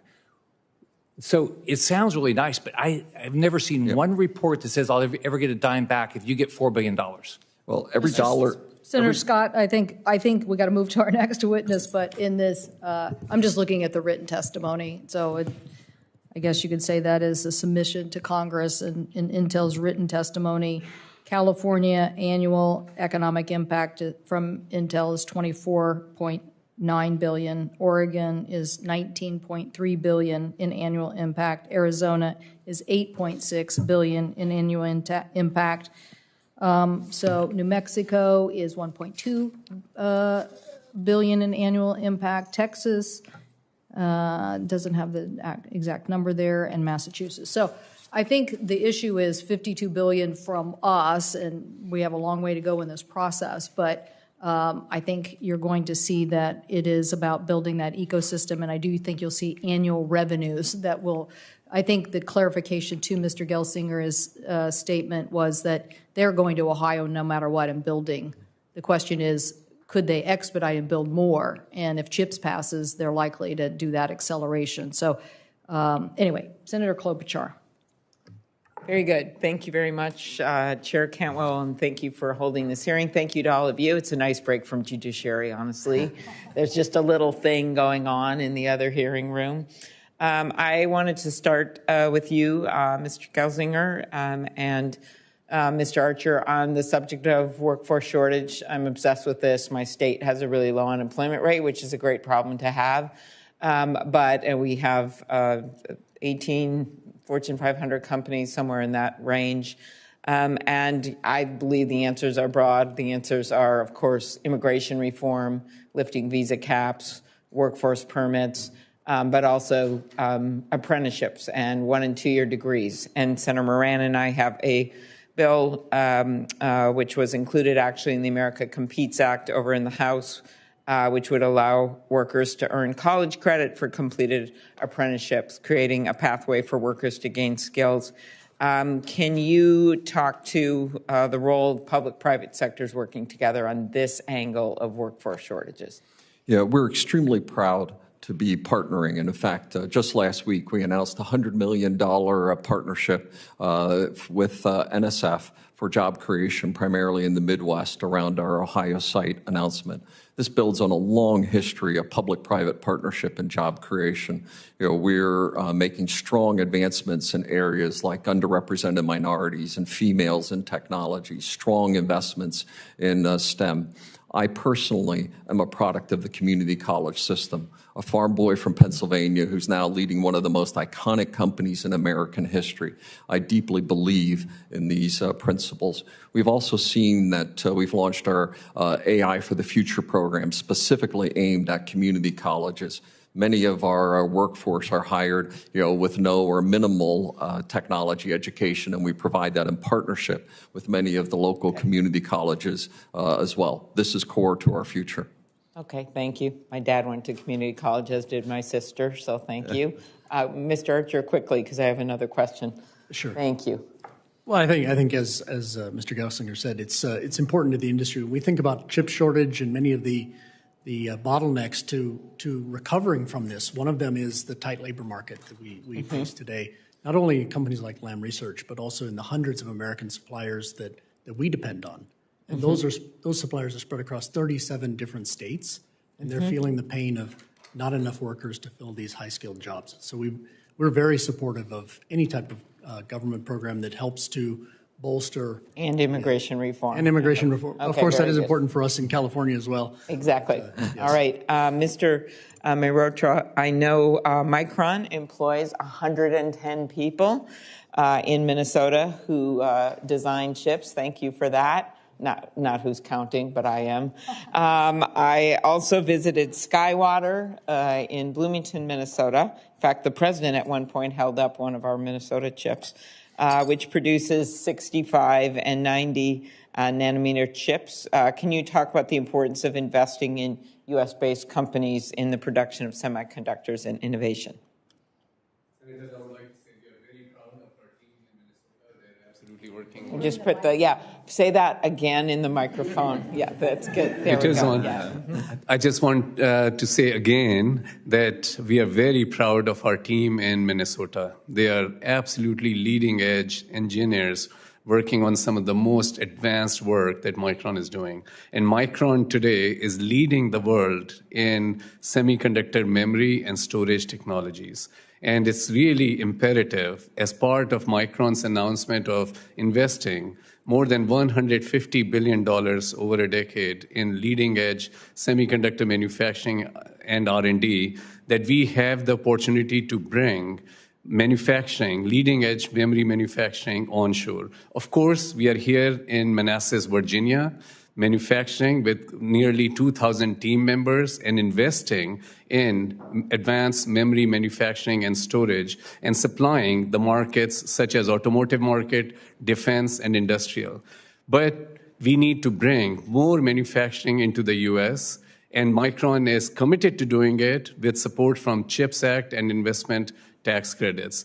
As the only company in the U.S. making semiconductor memory and storage, we fully recognize our responsibility and we seek the support from the government policies to enable us to be able to be part of building resilient semiconductor leadership here in the U.S. Okay, well, thank you. And I will just put on the record a question about Senator Thune's and my Shipping Reform Act. I think it's really important if we're going to make stuff and invent things and export to the rest of the world, that you're able to ship to the rest of the world, which means not having empty containers go out in those ships and having reasonable rates. And so we're excited under Senator Cantwell and Senator Wicker's leadership that the bill was marked up and unanimously got through this committee just a few days ago and is headed to the Senate floor. So thank you very much, all of you. Thank you. Senator Thune, good follow-on to you. Thank you, Madam Chair, for holding this hearing. And let me just start by saying that the United States remains a world leader in technology and innovation. It's the birthplace of industries that feed the nation's economic dynamism and benefit the lives of Americans and people across the world. It is essential that we should ensure our supply chains continue to innovate as well, providing them with the agility to respond to advances in technology or disruptive events like the COVID-19 pandemic or Russia's war in Ukraine, which is why I've worked in a bipartisan manner, as Senator Klobuchar mentioned, with her and Senator Wicker on legislative solutions like the Ocean Shipping Reform Act and the Freight Act to ease current strains and to bolster the global competitiveness of U.S. products and industries. The effects of the semiconductor shortage highlight the importance of supply chains, perhaps most notably in the nation's auto industry, which produces more than 11 million vehicles annually. The transformation to automated vehicles, or AVs, is going to place a much greater demand on semiconductors and other crucial products, so it's crucial that the United States remain globally competitive in this space. AVs will radically transform the way Americans move. It's especially true for the elderly and persons with disabilities whose current transportation options are limited, especially in rural areas. Moreover, it has potential to greatly reduce the average of more than 40,000 traffic fatalities on our nation's roadways each year. While American companies currently lead the world in AV technology, the advantage cannot be taken for granted. In allowing China to seize the mantle of innovation is unacceptable, and the U.S. must act boldly to maintain its position. The U.S. regulatory framework and our supply chains must catch up with private sector innovation in order for these technologies to advance. There are tens of thousands of good-paying jobs and billions of dollars in investment that are at stake, which is why my colleague Senator Peters and I have worked together for the better part of 5 years to develop and enact AV legislation, a crucial component in maintaining U.S. leadership in this emerging industry. AVs have the potential to once again transform the way Americans move, and the U.S. must once again lead the world in this transportation revolution. Mr. Feight In your testimony, you mentioned engineering and innovation centers working toward the development of autonomous and connected vehicles. Beyond bolstering U.S. technological competitiveness through investments in supply chains and domestic industries, what do you believe Congress or the Department of Transportation can do to encourage the testing and deployment of AVs? Well, first of all, Senator Thune, thanks for the comments. I think you're right on with the opportunities of what AVs can bring to our country and the world. And I think that it's nice that we're in America the leader in the technology, and as PACCAR that we're partnered with leaders in the technology, with Aurora, with Waymo, Kodiak, Embark, and others in our development efforts.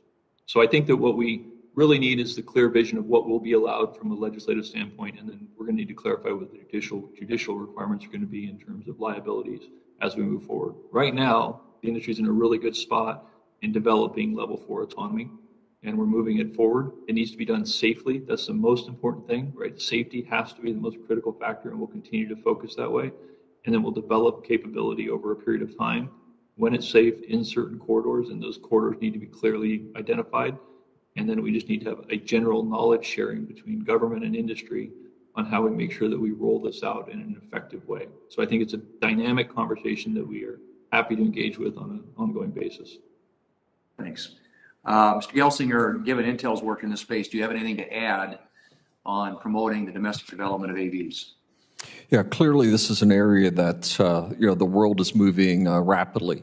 We find some of the regulatory policies in other parts of the world are more favorable now, and some of those nations are moving ahead more rapidly. So we do believe this is an area that requires much more active positioning. Our Mobileye division is one of the clear leaders in the world in this area, and right now we're seeing far more progress at other portions of the world in deploying AV vehicles for both commercial fleets as well as consumer fleets. Much of the technology is being developed here, but the deployment is actually being led at other places in the world. Time to act. This is urgent if we want to stay ahead. And I'd also emphasize that AV is one of the most advanced uses of AI capabilities, requiring the most advanced semiconductor technologies as well. So it reinforces the heart of this hearing today. We need the most advanced semiconductors. Today, the auto is about 4% semiconductors. It's estimated to be 20% semiconductors, 5x increase by the end of the decade. So the dependency on semiconductors for these advanced areas like AV is absolutely essential for the auto and trucking and transportation industry of the future. Thank you, Madam Chair. My time's expired. I've got a question on 5G that I will submit for the record, but thank you. Thank you, Senator Thune. I saw Senator Tester earlier. He would be next if he's available. If not, we will go to Senator Baldwin. I think Senator Baldwin. Thank you, Madam Chair. And like my colleague, Senator Klobuchar, I've been jumping between committees. So it looks like I missed a show and tell at the beginning, but I'll wait till after the hearing to catch up on that. I also want to chime in along with my colleagues about restoring American leadership in semiconductor manufacturing, that Wisconsin would make an ideal location for some of that expansion, just planting that seed. But as we're well aware, right now, Congress is on the brink of putting together a conference committee to advance the variously named competition bill. And I hope that we will do our jobs without delay. But during the debate over the CHIPS Act, many pointed out the generous incentives provided by foreign governments to domestic manufacturers. However, few have noted the different spending priorities of foreign competitors, particularly on the issue of stock buybacks. For example, over the last 20 years, looking at that time horizon, Intel spent about 64% of its net income on buybacks, a whopping $127 billion, while Samsung spent only 10% and Taiwan Semiconductor spent 2%. So as a supporter of the CHIPS Act, I want to ensure that the federal government gets a proper return on its investment namely an increase in the domestic semiconductor manufacturing base. And as such, I'd like to ask each of the semiconductor manufacturer witnesses to briefly describe your spending plans for the next few years and explain how you envision CHIPS funding potentially fitting into them. And if I could start with Intel, Mr. Gelsinger. Thank you. I came to the role as CEO slightly over a year ago. I ceased our buyback policy immediately upon my arrival. I laid out to Wall Street a radical increase in our capital expenditures, more than doubling them, taking the free cash flow of Intel negative for the first time in over 3 decades, reducing our profitability by 600 basis points, more than doubling our long-term capital investments, and indicating to the street that I expected to see that level only increase for the rest of the decade. This is the largest capital build-out probably done by any company in any industry in history. The majority of that will land on American soil. But I do not believe that's enough, and I can't do it myself.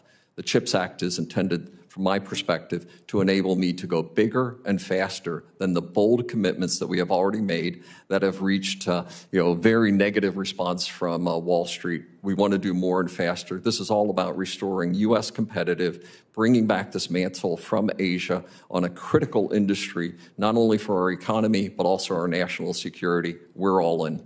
Thank you. Mr. Mehrotra. Senator Baldwin, as I highlighted earlier, Micron is the only company in the U.S. that manufactures semiconductor memory and storage. And semiconductor memory and storage represents nearly 60% of the worldwide wafer production. And we are the only company here manufacturing and developing leading-edge technologies. Today, we are the global leader in technology for DRAM and NAND ahead of all other global competitors in developing that technology and putting it into production. We have done so by making billions and billions and tens of billions, more than that, investments over the course of last few years in leading-edge R&D and investments in manufacturing. We'll always prioritize our investments in R&D and manufacturing to be able to secure leadership for Micron in semiconductor memory technology and to be able to meet the growing needs in this world of data economy for more data solutions, which we make, memory and storage solutions. So that will always be our highest priority. As part of that, we have announced in October of last year that over the decade, we will be investing more than $150 billion in leading-edge R&D and manufacturing. So that is the priority, to continue to drive innovation, to continue to invest in R&D, to continue to support the manufacturing. That's our plan, and that's our focus. And Mr. Archer. Yes, so Senator Baldwin, we manufacture the machines that are used to make the chips. And so our priorities for the future are the same as they've been the last couple of years, which is to expand our capacity. Nearly 70% of our manufacturing capacity is in the U.S. We spend about 90% of our R&D in the U.S. Last year was $1.5 billion. Our priorities for the future are just to continue to invest to accelerate innovation in support of the domestic and global semiconductor manufacturing industry in order to try to alleviate many of the global shortages that we've seen in chips that are affecting so many different industries. And so we're going to just continue to invest to maintain our leadership in this space. Thank you, Senator Baldwin. Senator Warnock. Thank you so very much, Madam Chairman. Whenever I'm back in Georgia, I hear about the rising costs for families, and I'm deeply alarmed by how the global semiconductor shortage is behind many of those rising costs in the automobile industry. We've seen costs increase for new cars by 11%, 37% for used cars. Almost everything relies on semiconductors, not just cars, but cell phones, washing machines, which means that due to this chip shortage, families have faced sharp increases in the cost of computers and cell phones, which they need for work and school and many other products. Mr. Gelsinger, yes or no, do you agree that the semiconductor shortage has likely contributed, at least in part, to higher prices of things that families rely on, like cars, computers, and washing machines. Yes, I agree. In fact, rising costs don't just hurt car buyers. Thousands of workers, like those at the Kia plant in West Point, Georgia, which had to shut down a couple of times, have been affected by the shortage.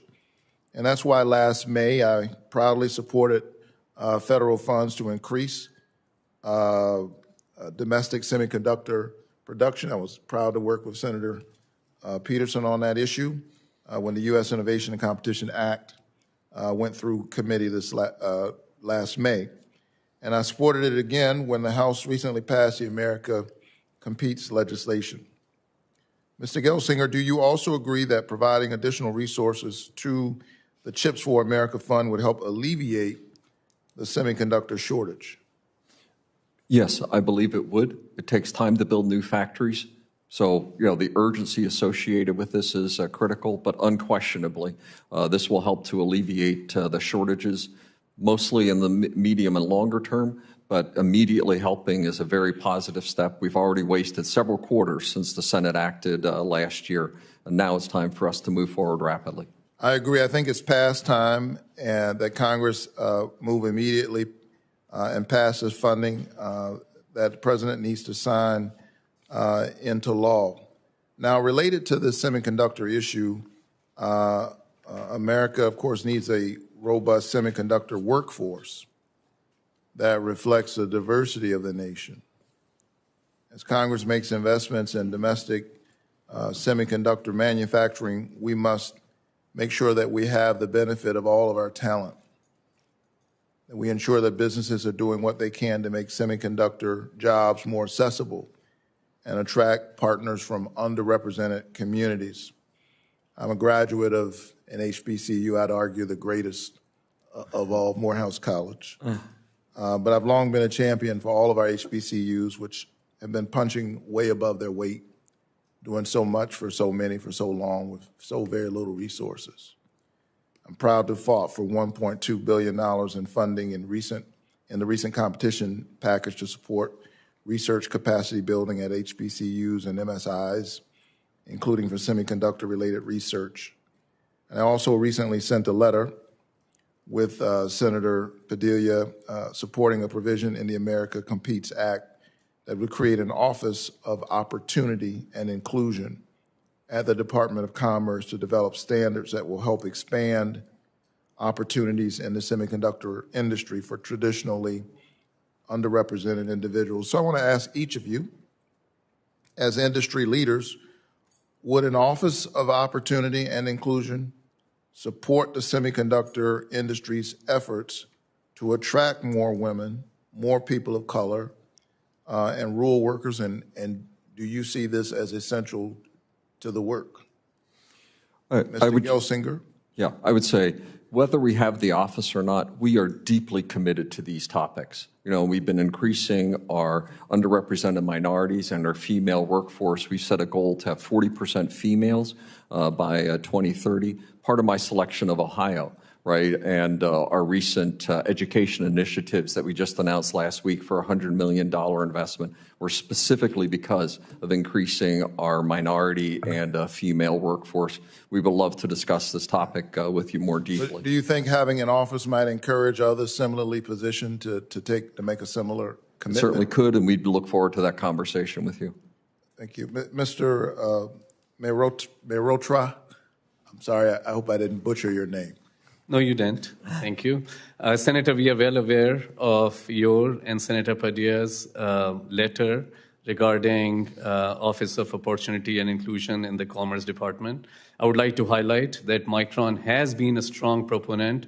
It's a core value of Micron to promote greater diversity and to increase representation of minorities within Micron. We publish a diversity and inclusion report. We call it For All every year, and this report highlights our key initiatives in terms of increasing representation across all diverse groups, in terms of pay equity, not only in terms of gender pay equity, but pay equity not only for salary, but for bonuses and stocks for all underrepresented groups in the community, focus on engaging with minority-based suppliers as well. So we have, and putting our cash, investing it with those that represent minority institutions in terms of financial institutions. So we have several initiatives. We report our progress. Our values are very much aligned with promoting greater opportunity and inclusion, and we continue to be strong. So you would support such an office, and you are pledging your own commitment to make sure that people of color and women are represented and provided access to employment opportunities. Mr. Archer? Yes, also at Lam Research, this is an incredibly important topic, and therefore we're supportive of any activities that can help us expand the workforce in the United States, including tapping into diverse work groups. One of the things that we're most proud of is we partner with organizations like the National GEM Consortium, which has members, many of which are the HBCUs. And what we promote is trying to help students pursue advanced degrees, masters and PhDs in science and engineering, so that they can build meaningful and long-lasting careers in companies like ours and others throughout the semiconductor industry. Thank you all so much. I look forward to working with industry leaders to increase semiconductor production in our own country and that we make good use of all of our talent. And Senator, I just wanted to highlight to you that we recently opened a center in Atlanta, Georgia, and we are engaged with HBCUs there as well. And the purpose of this design center that we have opened there, where we'll be recruiting 500 engineers over the course of next few years, is really to, again, tap into outstanding, diverse talent that exists in the region. Thank you so much. I don't see Senator Fisher or Young. I know Senator Young said he was coming back, but we'll just keep going on our side. Senator Peters. Well, thank you, Chair Cantwell, and thank you for convening this incredibly important hearing, and great to have the witnesses here as well. As we see on our desk here, these semiconductor chips can be as small as a fingernail, but we know that these tiny devices have absolutely enormous impact across the economy and our society. And certainly a clear example is the auto industry, something I'm very close to as a senator representing the great state of Michigan. And I know that before the 1970s, cars simply didn't have any chips, and very few then started having a handful of chips to deal with just kind of the engine functions and make that work a little smoother. And then in a few years later, cars relied on chips for just about everything, from safety devices to things like power windows. Instead of that crank there, it's a chip that allows us to do that. They've basically become ubiquitous, and some cars or vehicles now have over 1,000 chips in them. And in light of this trend, it's no surprise that the pandemic contributed to a global chip shortage. And when that happened, it hurt auto production and auto workers particularly hard. As we look to the future, chips are going to play an even more important role in mobility, as they are essential, as I think was discussed earlier, for both electric vehicles as well as autonomous vehicles, which represents the future for the auto industry. That's why I'm excited to chair a hearing in Detroit this coming Monday, and we're going to examine the role of semiconductors in the future of automotive innovation. And I certainly believe it's essential that we make our semiconductor supply chains as resilient as possible, not just efficient, but highly resilient.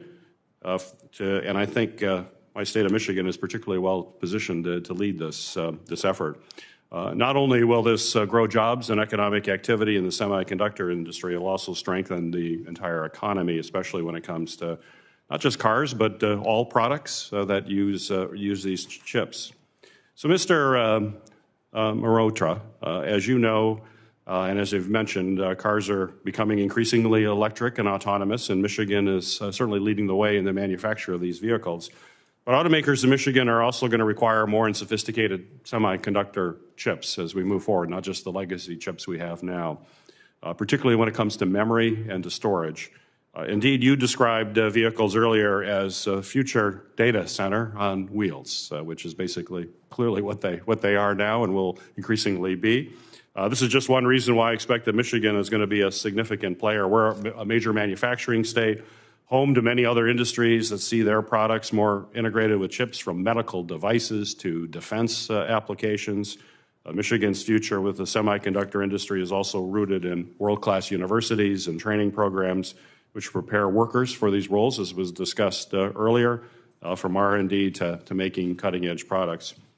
Simply put, another plug for my state, Michigan knows how to make things, so it's no surprise we're seeing a major influx of investment around semiconductor technologies, like KLA operating its second headquarters in Ann Arbor, and without a doubt in my mind, funding for the CHIPS Act will be critical for growing this forward. So my question for you is, Mr. Mehrotra, can you discuss how Micron's memory and storage technologies will play a role in electric and autonomous cars of the future, as well as all of the other products we make in our manufacturing state? Senator Peters, thank you for your question and giving me the opportunity to highlight here that in semiconductor memory and storage, Micron has globally #1 market share.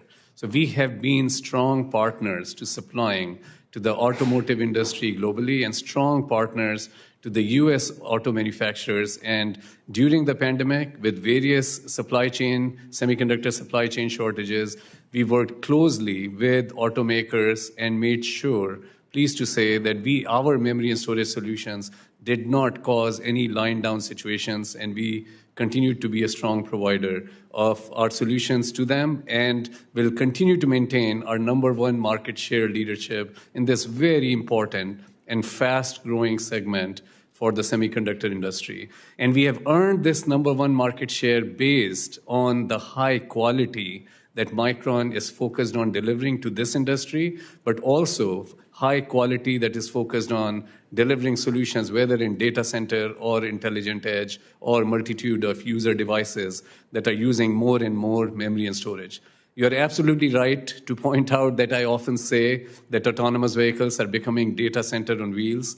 Today, they have a roadmap that will be using more than $750 of semiconductor memory and storage content in these vehicles, more than 15 times higher than the standard vehicles of the past. So this is a tremendous opportunity, and Micron's focus on leading-edge technology is important. We are continuing to work with automakers to help them transition to the newer technology nodes faster, because that increases the availability of memory supply, and in general, moving faster to leading-edge nodes help increase the availability of all semiconductors and avoid the kind of shortages and situations that have occurred in the past. So this is an important initiative. The partnership with the auto industry is important. And of course, making investments here in the US with the support of not only just the CHIPS Act, but also with the investment tax credits is critically important. And Micron is looking forward to having these legislations get across the finish line so that with a sense of urgency, we can begin to play catch up in terms of bringing leading edge memory manufacturing onshore and play catch up with Asia, which has been investing for the last 20 years plus heavily with the government support in bringing their semiconductor manufacturing onshore. Well, thank you. Thank you for that answer. Thank you, Madam Chair. Senator Rosen.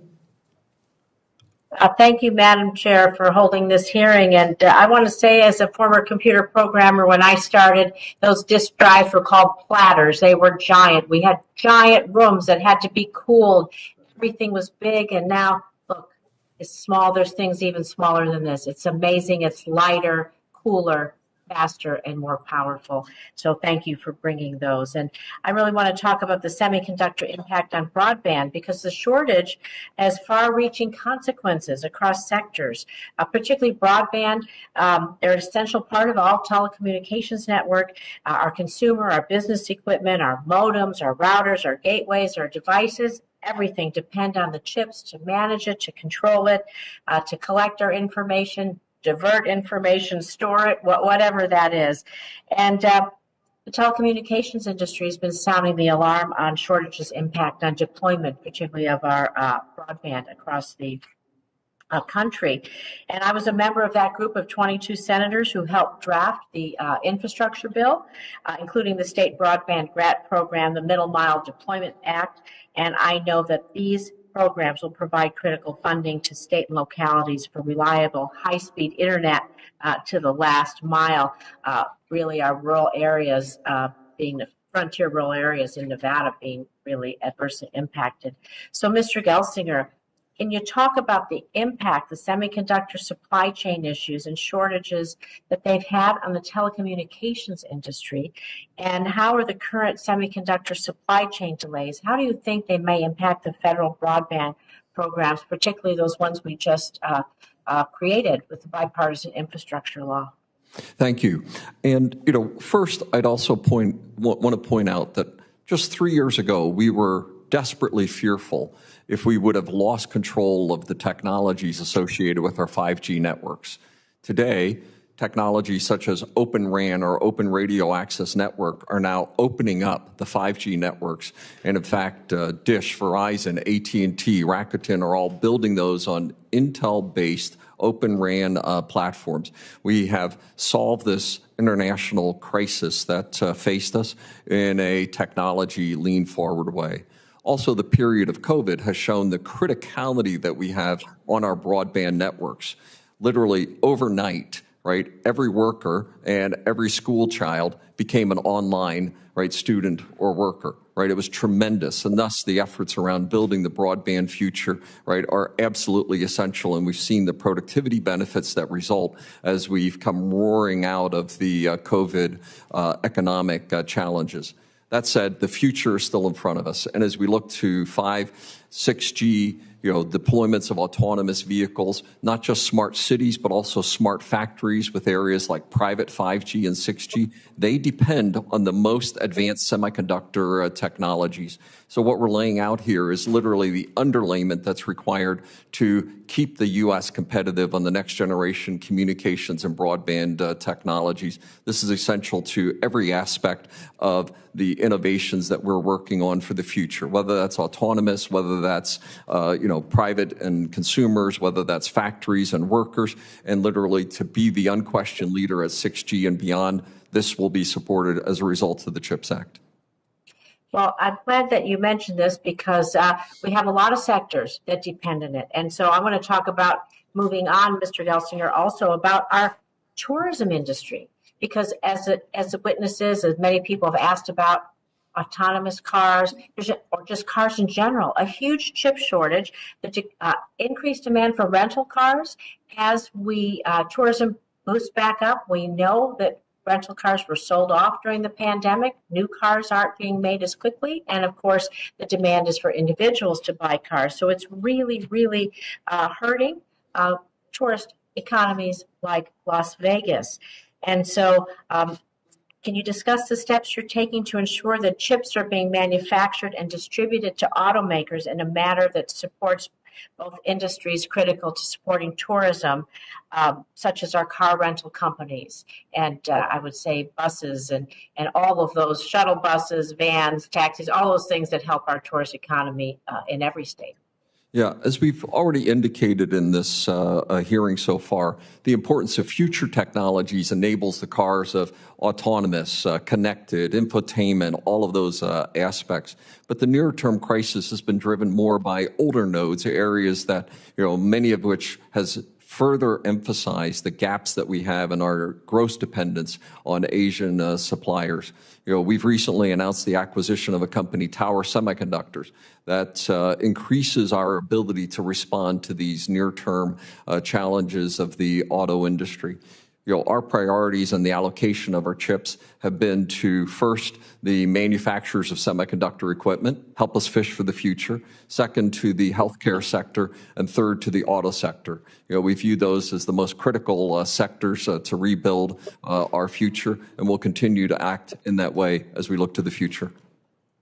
Thank you. I appreciate your comments. I yield back. Thank you, Senator Rosen.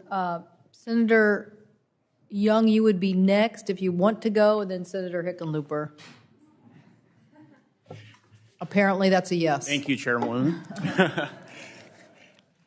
Well, I appreciate, Madam Chair, you holding this timely hearing. It was nearly a year ago that this committee passed my Endless Frontier Act, now known as the U.S. Innovation and Competition Act, And we did it with a bipartisan vote of 24-4 out of this committee. The bill is vitally important to the future of our country. There's a national security imperative to advancing this legislation to make sure that we don't fall behind China as it relates to our tech innovation. This, of course, is historically a key driver of our economic growth and our ability to defend our values, our way of life. American leadership in science and technology, especially the emerging technologies that are going to dominate the 21st century, will be key drivers of our economy and our competitiveness with Communist China moving forward.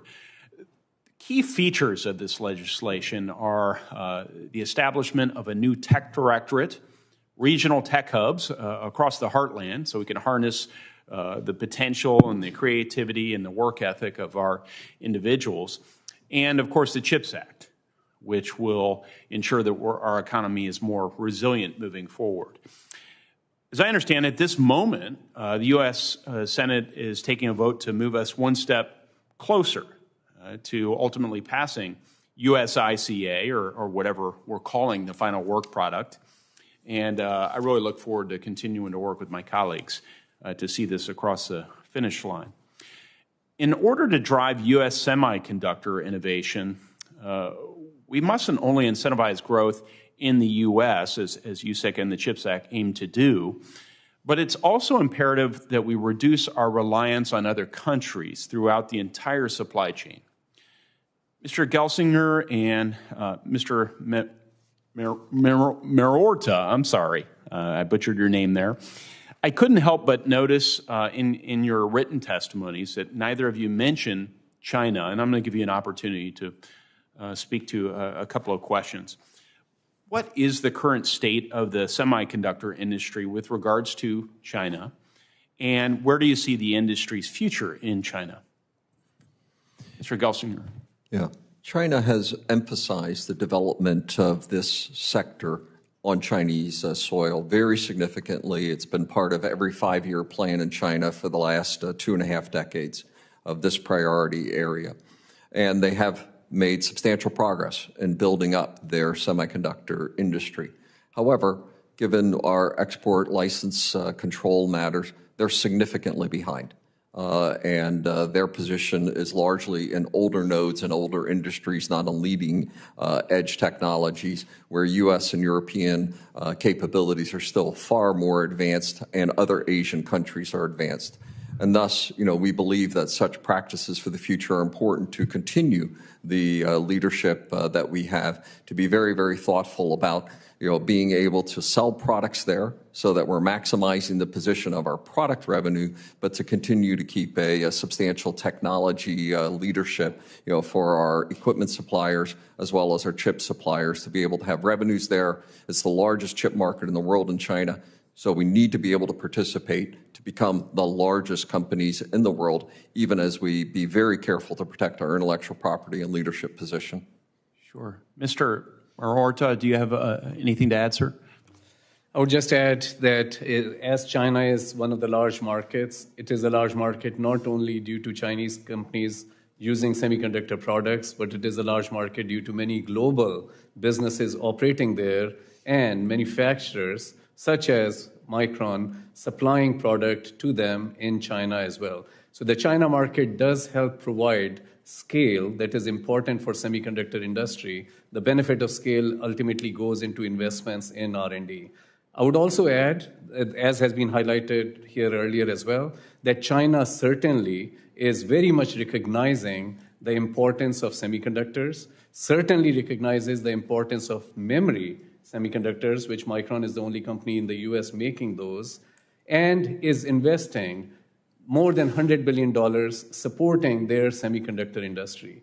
And hence, it is extremely important that US does play catch-up with CHIPS Act, with investment tax credits, and timing is of the essence. Other countries are moving forward. We need to catch up in this area to get a level playing field. And as part of level playing field, of course, other aspects of free market access, fair trade policies, protection of intellectual property. These are all aspects that are clearly important as well. Which is why we're advocating for this USICA legislation. So thank you for affirming that. And lastly, maybe very briefly, because my time's coming to an end, but do any of our panelists have concerns with our reliance on other countries for the rare earth mineral inputs that are used in semiconductor production? The requirements are fairly modest on rare earths. Other areas like batteries and some of those are much more significant. That said, we believe we need resilience in the supply chain, and this deserves a lot more investigation. As we say, build the fabs, restore the supply chain, and work through all of the other elements that would feed that supply chain. That's the formula for our long-term success. Thank you. Thank you, Senator I should say thank you, Senator Young, thank you and Senator Schumer for the two of your leadership on the underlying U.S. Innovation and Competition Act, and appreciate all your hard work in shepherding this through the process and your attention to coming back here today and adding that issue. Senator Young has been very concerned all along about the China impact on this, so appreciate his comments. Senator Hickenlooper. Thank you, Madam Chair. First, I want to thank each of you for your time today and for your careers. Most Americans look at these chips as some combination of machines and magic. And I think that's the consequence of a whole careers dedicated to innovation and constantly trying to find a better way to do it. Let me start with Mr. Gelsinger. I appreciate the recent announcement about the plant in Ohio. I think the CHIPS Act is going to create a number of construction, research, and manufacturing jobs all across the United States.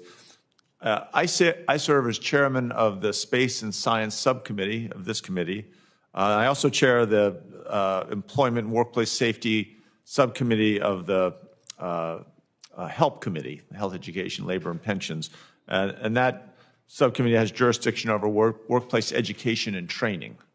And I guess I've spent a lot of time looking as we go into this great transition into clean energy. We're also going into a great transition of what a job means and how people are going to be trained. I think that the workforce development that's required to navigate this great transition is going to be prodigious. Some estimates for skilled STEM workforce needed to manufacture chips ranges from anywhere from 100,000 to 300,000 workers by 2025. So in your view, how do we help workers from relevant manufacturing fields upskill and reskill to satisfy those needs? Yeah, and we believe that this is a critical topic, one that there are aspects of the CHIPS Act that are specifically designed to address, but clearly this is an area for public-private partnerships at scale. Just last week, we announced a $100 million initiative right around our Ohio plant, specifically in this area, right across the skills, from community colleges and the most basic entry-level manufacturing, from focus on K through 12, STEAM and STEM educational programs, reaching into communities that haven't necessarily been affected, such as underrepresented minorities. The position of females in the workplace, particularly in tech fields, has been unacceptable. So these would be some of the examples of what those programs need to address. We also believe strongly that we need the best and the brightest. Right, and with that, our higher education workforce, over 50% of U.S. STEM, universities are foreign nationals. Right, and I believe that every one of those should get a green card stapled to their diplomas when they graduate from a higher level institution in America. We want the best and brightest, right, in the U.S. Taken together, this will be a challenging endeavor, right? And I look forward to digging into this more thoroughly with you, as well as the efforts that are part of the CHIPS Act more broadly, work across the spectrum. And we're pretty proud of our reputation in this area, but we know it's not nearly enough. Well, you're describing it, even if everything goes right, and we get immigration right, and we begin to do a better job of apprenticeship to get the kids in, especially young women, people of color. Everything goes right, we're going to be pressed. So I appreciate your answer there, Mr. Mehrotra. actually, Pat, Mr. Gelsinger, you can answer this as well. The U.S. decline in global chip manufacturing is already been well documented. Obviously, foreign subsidies and incentives are what we've been hearing about. They've taken chip manufacturing and assembly, even many of the design activities. Now we see more of that being done overseas. And I appreciate today's discussion on the importance of the CHIPS Act and the FABS Act, both of which I support strongly. But Mr. Mehrotra, would you discuss the role of other factors? And you touched on this a few minutes ago, but as, for instance, trade policies that will play in the domestic semiconductor industry's rebalancing.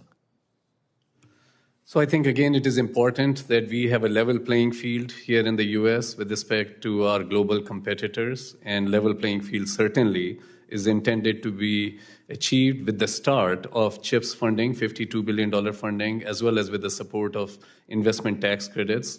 Those are important initiatives to play catch-up. Of course, policies related to our workforce development, what you just discussed, are going to be extremely important in terms of driving public and private sector partnerships. And then I think it's definitely important that we have policies that drive greater free trade, open markets, and absolutely level playing field in terms of IP protection and partnership with those around the world who do share those same values with us. Perfect. Anything you want to add, either Mr. Archer or Mr. Gelsinger, or either one? No, I think many of the things that you talked about, very important.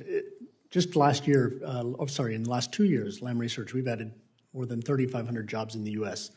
We and our American suppliers are really feeling the pains of this tight labor market. And so, again, anything that can be done to help expand the skilled workforce, everything from manufacturing workers all the way to the most advanced researchers, is very welcome. And some elements of this legislation certainly are very supportive of that. Great. Thank you each. I yield back. Thank you, Senator Hickenlooper. We'll go to Senator Sinema. Thank you. Well, thank you, Chair Cantwell, and thank you to all our witnesses for joining us today to discuss this important topic. Semiconductors are essential for both the economic and national security of the United States. They're necessary technologies that Americans rely on every day, such as our phones, our cars, and our computers, and they're a key resource for our military. During the pandemic, we've seen the chip shortage directly impact everyday families across the country. Arizona is a national leader in semiconductor manufacturing and research and development. The semiconductor industry employs over 20,000 Arizonans. But over the past decades, America's domestic semiconductor manufacturing has fallen dramatically compared to the rest of the world, leaving us vulnerable and forced to rely on other countries. I was proud to be original co-sponsor of the CHIPS for America Act to help restore America's leadership in semiconductor manufacturing. And in response to the CHIPS Act, we've seen both Intel and TSMC announce significant investments in Arizona manufacturing. But Congress needs to finish our work and fund these CHIPS grants. Our bipartisan bill passed the Senate nearly a year ago, and we need to get this bill to the president's desk. So my first question is for Mr. Gelsinger. Arizonans are proud of Intel's long history in our state. Following passage of our CHIPS for America provisions, I was thrilled at Intel's announcement of a $20 billion expansion in Arizona, which will translate to thousands of new Arizona jobs. Could you provide an update on Intel's expansion plans in Arizona, the new jobs that will be created, and its impact on domestic chip manufacturing? Yeah, thank you very much. And I am very happy and proud to support that our Arizona project is ahead of schedule. And, we've been able to accelerate that by about a quarter. We expect that those facilities will begin coming online in late 24.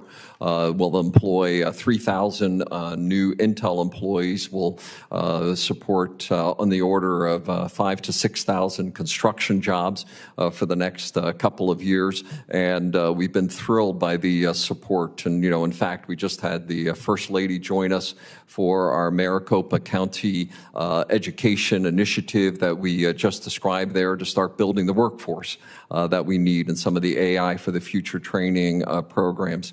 So overall, the project is going well. And like you, we are proud residents of Arizona and growing there very rapidly and finding just a very, very warm welcome from the community as we continue to build this next phase of our manufacturing in Arizona. Thank you. It's wonderful to hear you're ahead of schedule.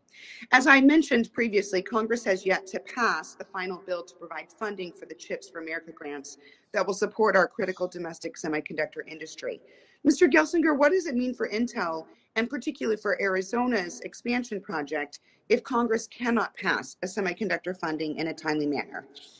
Yeah, and as I've described it, we will go slower and smaller without the funding. We will go bigger and faster with the funding. I'm putting as much pressure on our profitability and our balance sheet as I possibly can.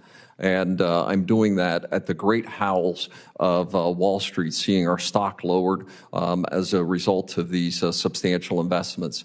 But even though I'm making such substantial investments, it's not enough to restore American leadership on this technology. It's about restoring our position in the world, about bringing this industry back from Asia. And we're proud of our investments in Ohio, in Oregon, and very prominently in Arizona. And we also have even broader plans and visions for the next phases of that could be enabled by the CHIPS Act beyond what we've already announced, Senator. And we'd be thrilled to discuss those further with you. Thank you. I've long supported efforts to advance STEM education and ensure that Arizona has a highly skilled workforce that can help support technological advancements. So I was very pleased to hear about Intel's new Quick Start Workforce Development Program partnering with Mesa Community College. Can you describe that new program to train semiconductor technicians in Arizona? And thank you again, Mr. Gelsinger. Yeah, and in summary, what it is a public-private partnership, in terms of them helping us to establish the training programs. We're helping with the curricula, and basically with very high probability, the graduates end up in a job as one of our facilities. So it reduces the risks that the students have. It increases the effectiveness of the educational program, and overall, it's building our workforce for the future. Overall, these types of programs have been seen extremely effectively, and we're thrilled to be able to participate there with Mesa Community College, Maricopa, right, and our other sites. This is the kind of model that lowers the cost of education, increases its effectiveness, and prepares the workforce of tomorrow. Thank you. Thank you, Chair Cantwell. Thank you, Senator Sinema. That concludes the first round as I know it, unless there is a member out there who is either quickly walking over here or is going to jump online. I see that Senator Scott wanted to ask a second round question. My intention is to allow you to do that, and then we would close out the hearing. So again, thank you for, that's kind of the schedule unless somebody's out there who wants to quickly jump in here. So with that, Senator Scott. Again, Chair Cantwell, I want to thank you for hosting this hearing. This is an important issue. It's a lot of money. I think all of you, each of you, all four of you have run successful businesses. And when you go to your boards and you say, I want to make an investment, you say, what they say to you is, what are you going to get back? How much cash do you get back? You don't go then say, hey, I'm going to get a bunch of revenues. That doesn't help you. You don't say, hey, it's going to have a great economic impact, or gosh, I'm going to add 1,000 jobs. They say, if you're going to invest certain dollars, you're going to get something back. And so I was disappointed that nobody's come back and said, you guys want us to spend $52 billion, but nobody comes back and says, okay, for $52 billion, the taxpayers of this country will get a certain dollar back. None of you, I think, would, if you were the fiduciary, you would say, I'm going to do it without getting a return. So if you have something like that, I'd love to see it because I have not seen it. But Mr. Gelsinger, Intel apologized to Chinese companies about American sanctions. Can you explain why that's appropriate? Yeah, let me just add to the earlier comment on the ROI. The other, obviously, as we've already read in our written testimony, we've provided economic impact across our states, and we're certainly dig into that more with you for the future. These are good ROI investments. Can I just explain that for a second, though? But it's also, if revenues is not return. right? These are state Revenues are not economic return. impact I mean, returns. Again, we're happy to have that revenues conversation. to a state. I mean, I probably did 1,000 economic deals when I was governor of Florida. I didn't say, somebody said, hey, I'll bring you revenues. From a state perspective, revenues produce tax benefits, so we're happy to dig into that more with you. But it's also about returning this industry from Asia to American soil, right? It's also about national defense. These are policy issues for the nation that stretch well beyond just the economic direct benefits associated with it. Now, with respect to the China comments as well, the situation was in response to our supplier letter. This is a global supplier letter that we put in place to minimize risk, to manage our supply chain globally. No forced labor, no slavery, no other inappropriate actions. That global supplier letter inappropriately included a specific reference to one region in the world. It was a global letter covering many parts of our global supply chain that touches almost every country in the world. That was inappropriate. We revised the letter So you think appropriate. it's inappropriate to say you shouldn't buy products that are created with slave labor?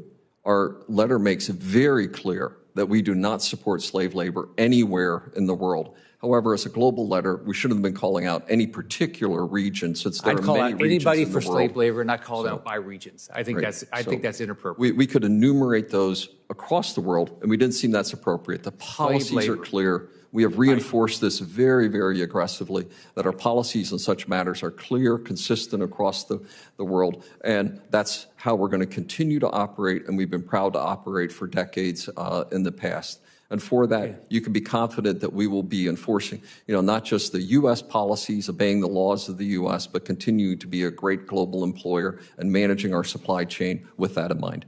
Buying products created with slave labor is wrong. Let's go to the next question. As a company, it seems to me your biggest risk is going to be exactly what's happening to Russia. Companies doing business in Russia right now. If China, first off, you can look right now, people are mad that companies are doing business in China because of the human rights issues. Putting 1 million people in prison for their religion, taking away the organs involuntarily of prisoners, taking away the basic rights of Hong Kong citizens, threatening Taiwan. So already your company, anybody that does business in China has a risk. So aren't you, as a CEO of a company, shouldn't you be going to your board and saying, hey, look, we've got a big problem here? Because the American public, European, the people who live in Europe are going to say, hey, you got to get out of China because they're about to invade Taiwan. And when they do, what are you going to do when you have all these operations in China and the expectation is you shut down? Why wouldn't you have to move? Why wouldn't you, on your own, without getting a subsidy from the American government, the American taxpayer, say, I've got to get out of there right now? The Chinese market is almost half of the semiconductor market in the world. Approximately half of that is manufacturing and supply. Approximately half of that's consumption. It's the fastest growing semiconductor market in the world. So if we're here to be the largest provider of semiconductors in the world, we must be participating in the largest market for semiconductors in the world. I read companies, I don't care about being the largest. I care about what do I have to do to make sure my company remains viable? What are you going to do when China invades Taiwan and you're expected to stop doing business in China? You're just going to say, nope, I'm just going to keep doing business in China because I don't care.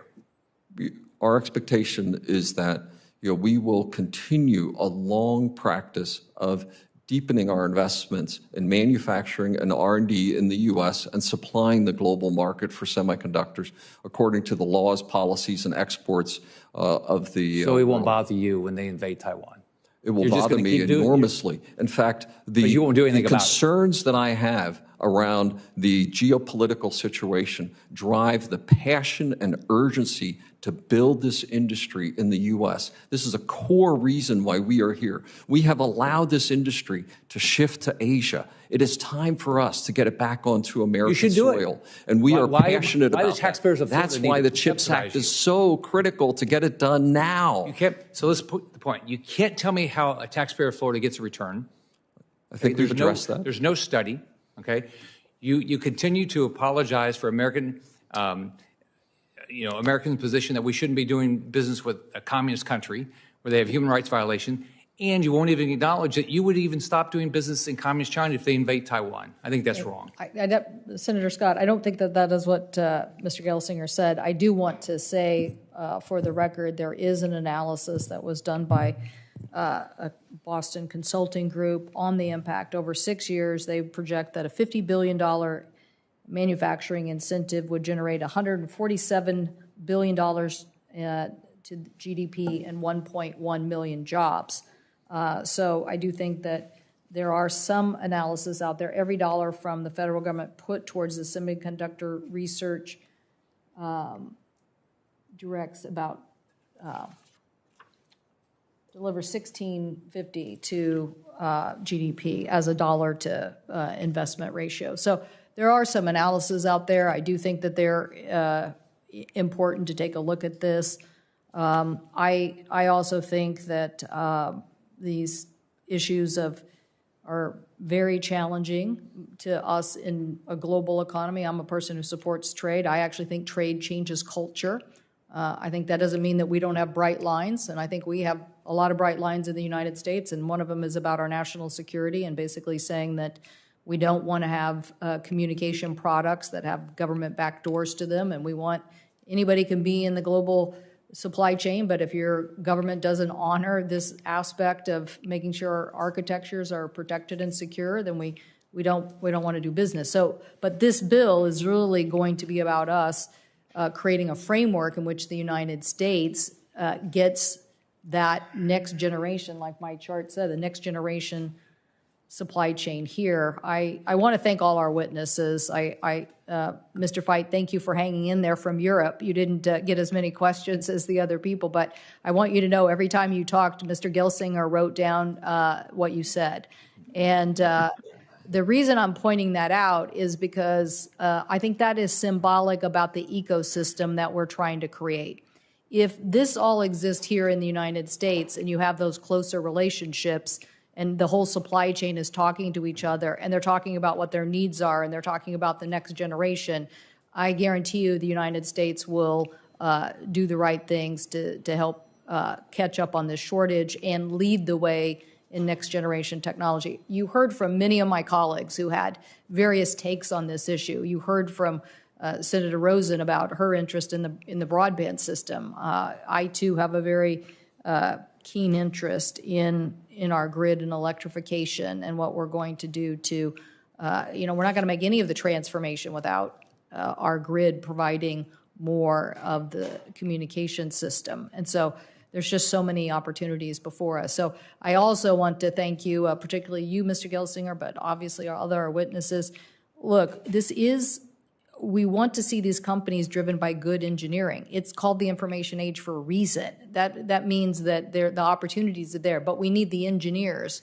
So I actually applaud some of the financial decisions you've been making because it's being based on good engineering.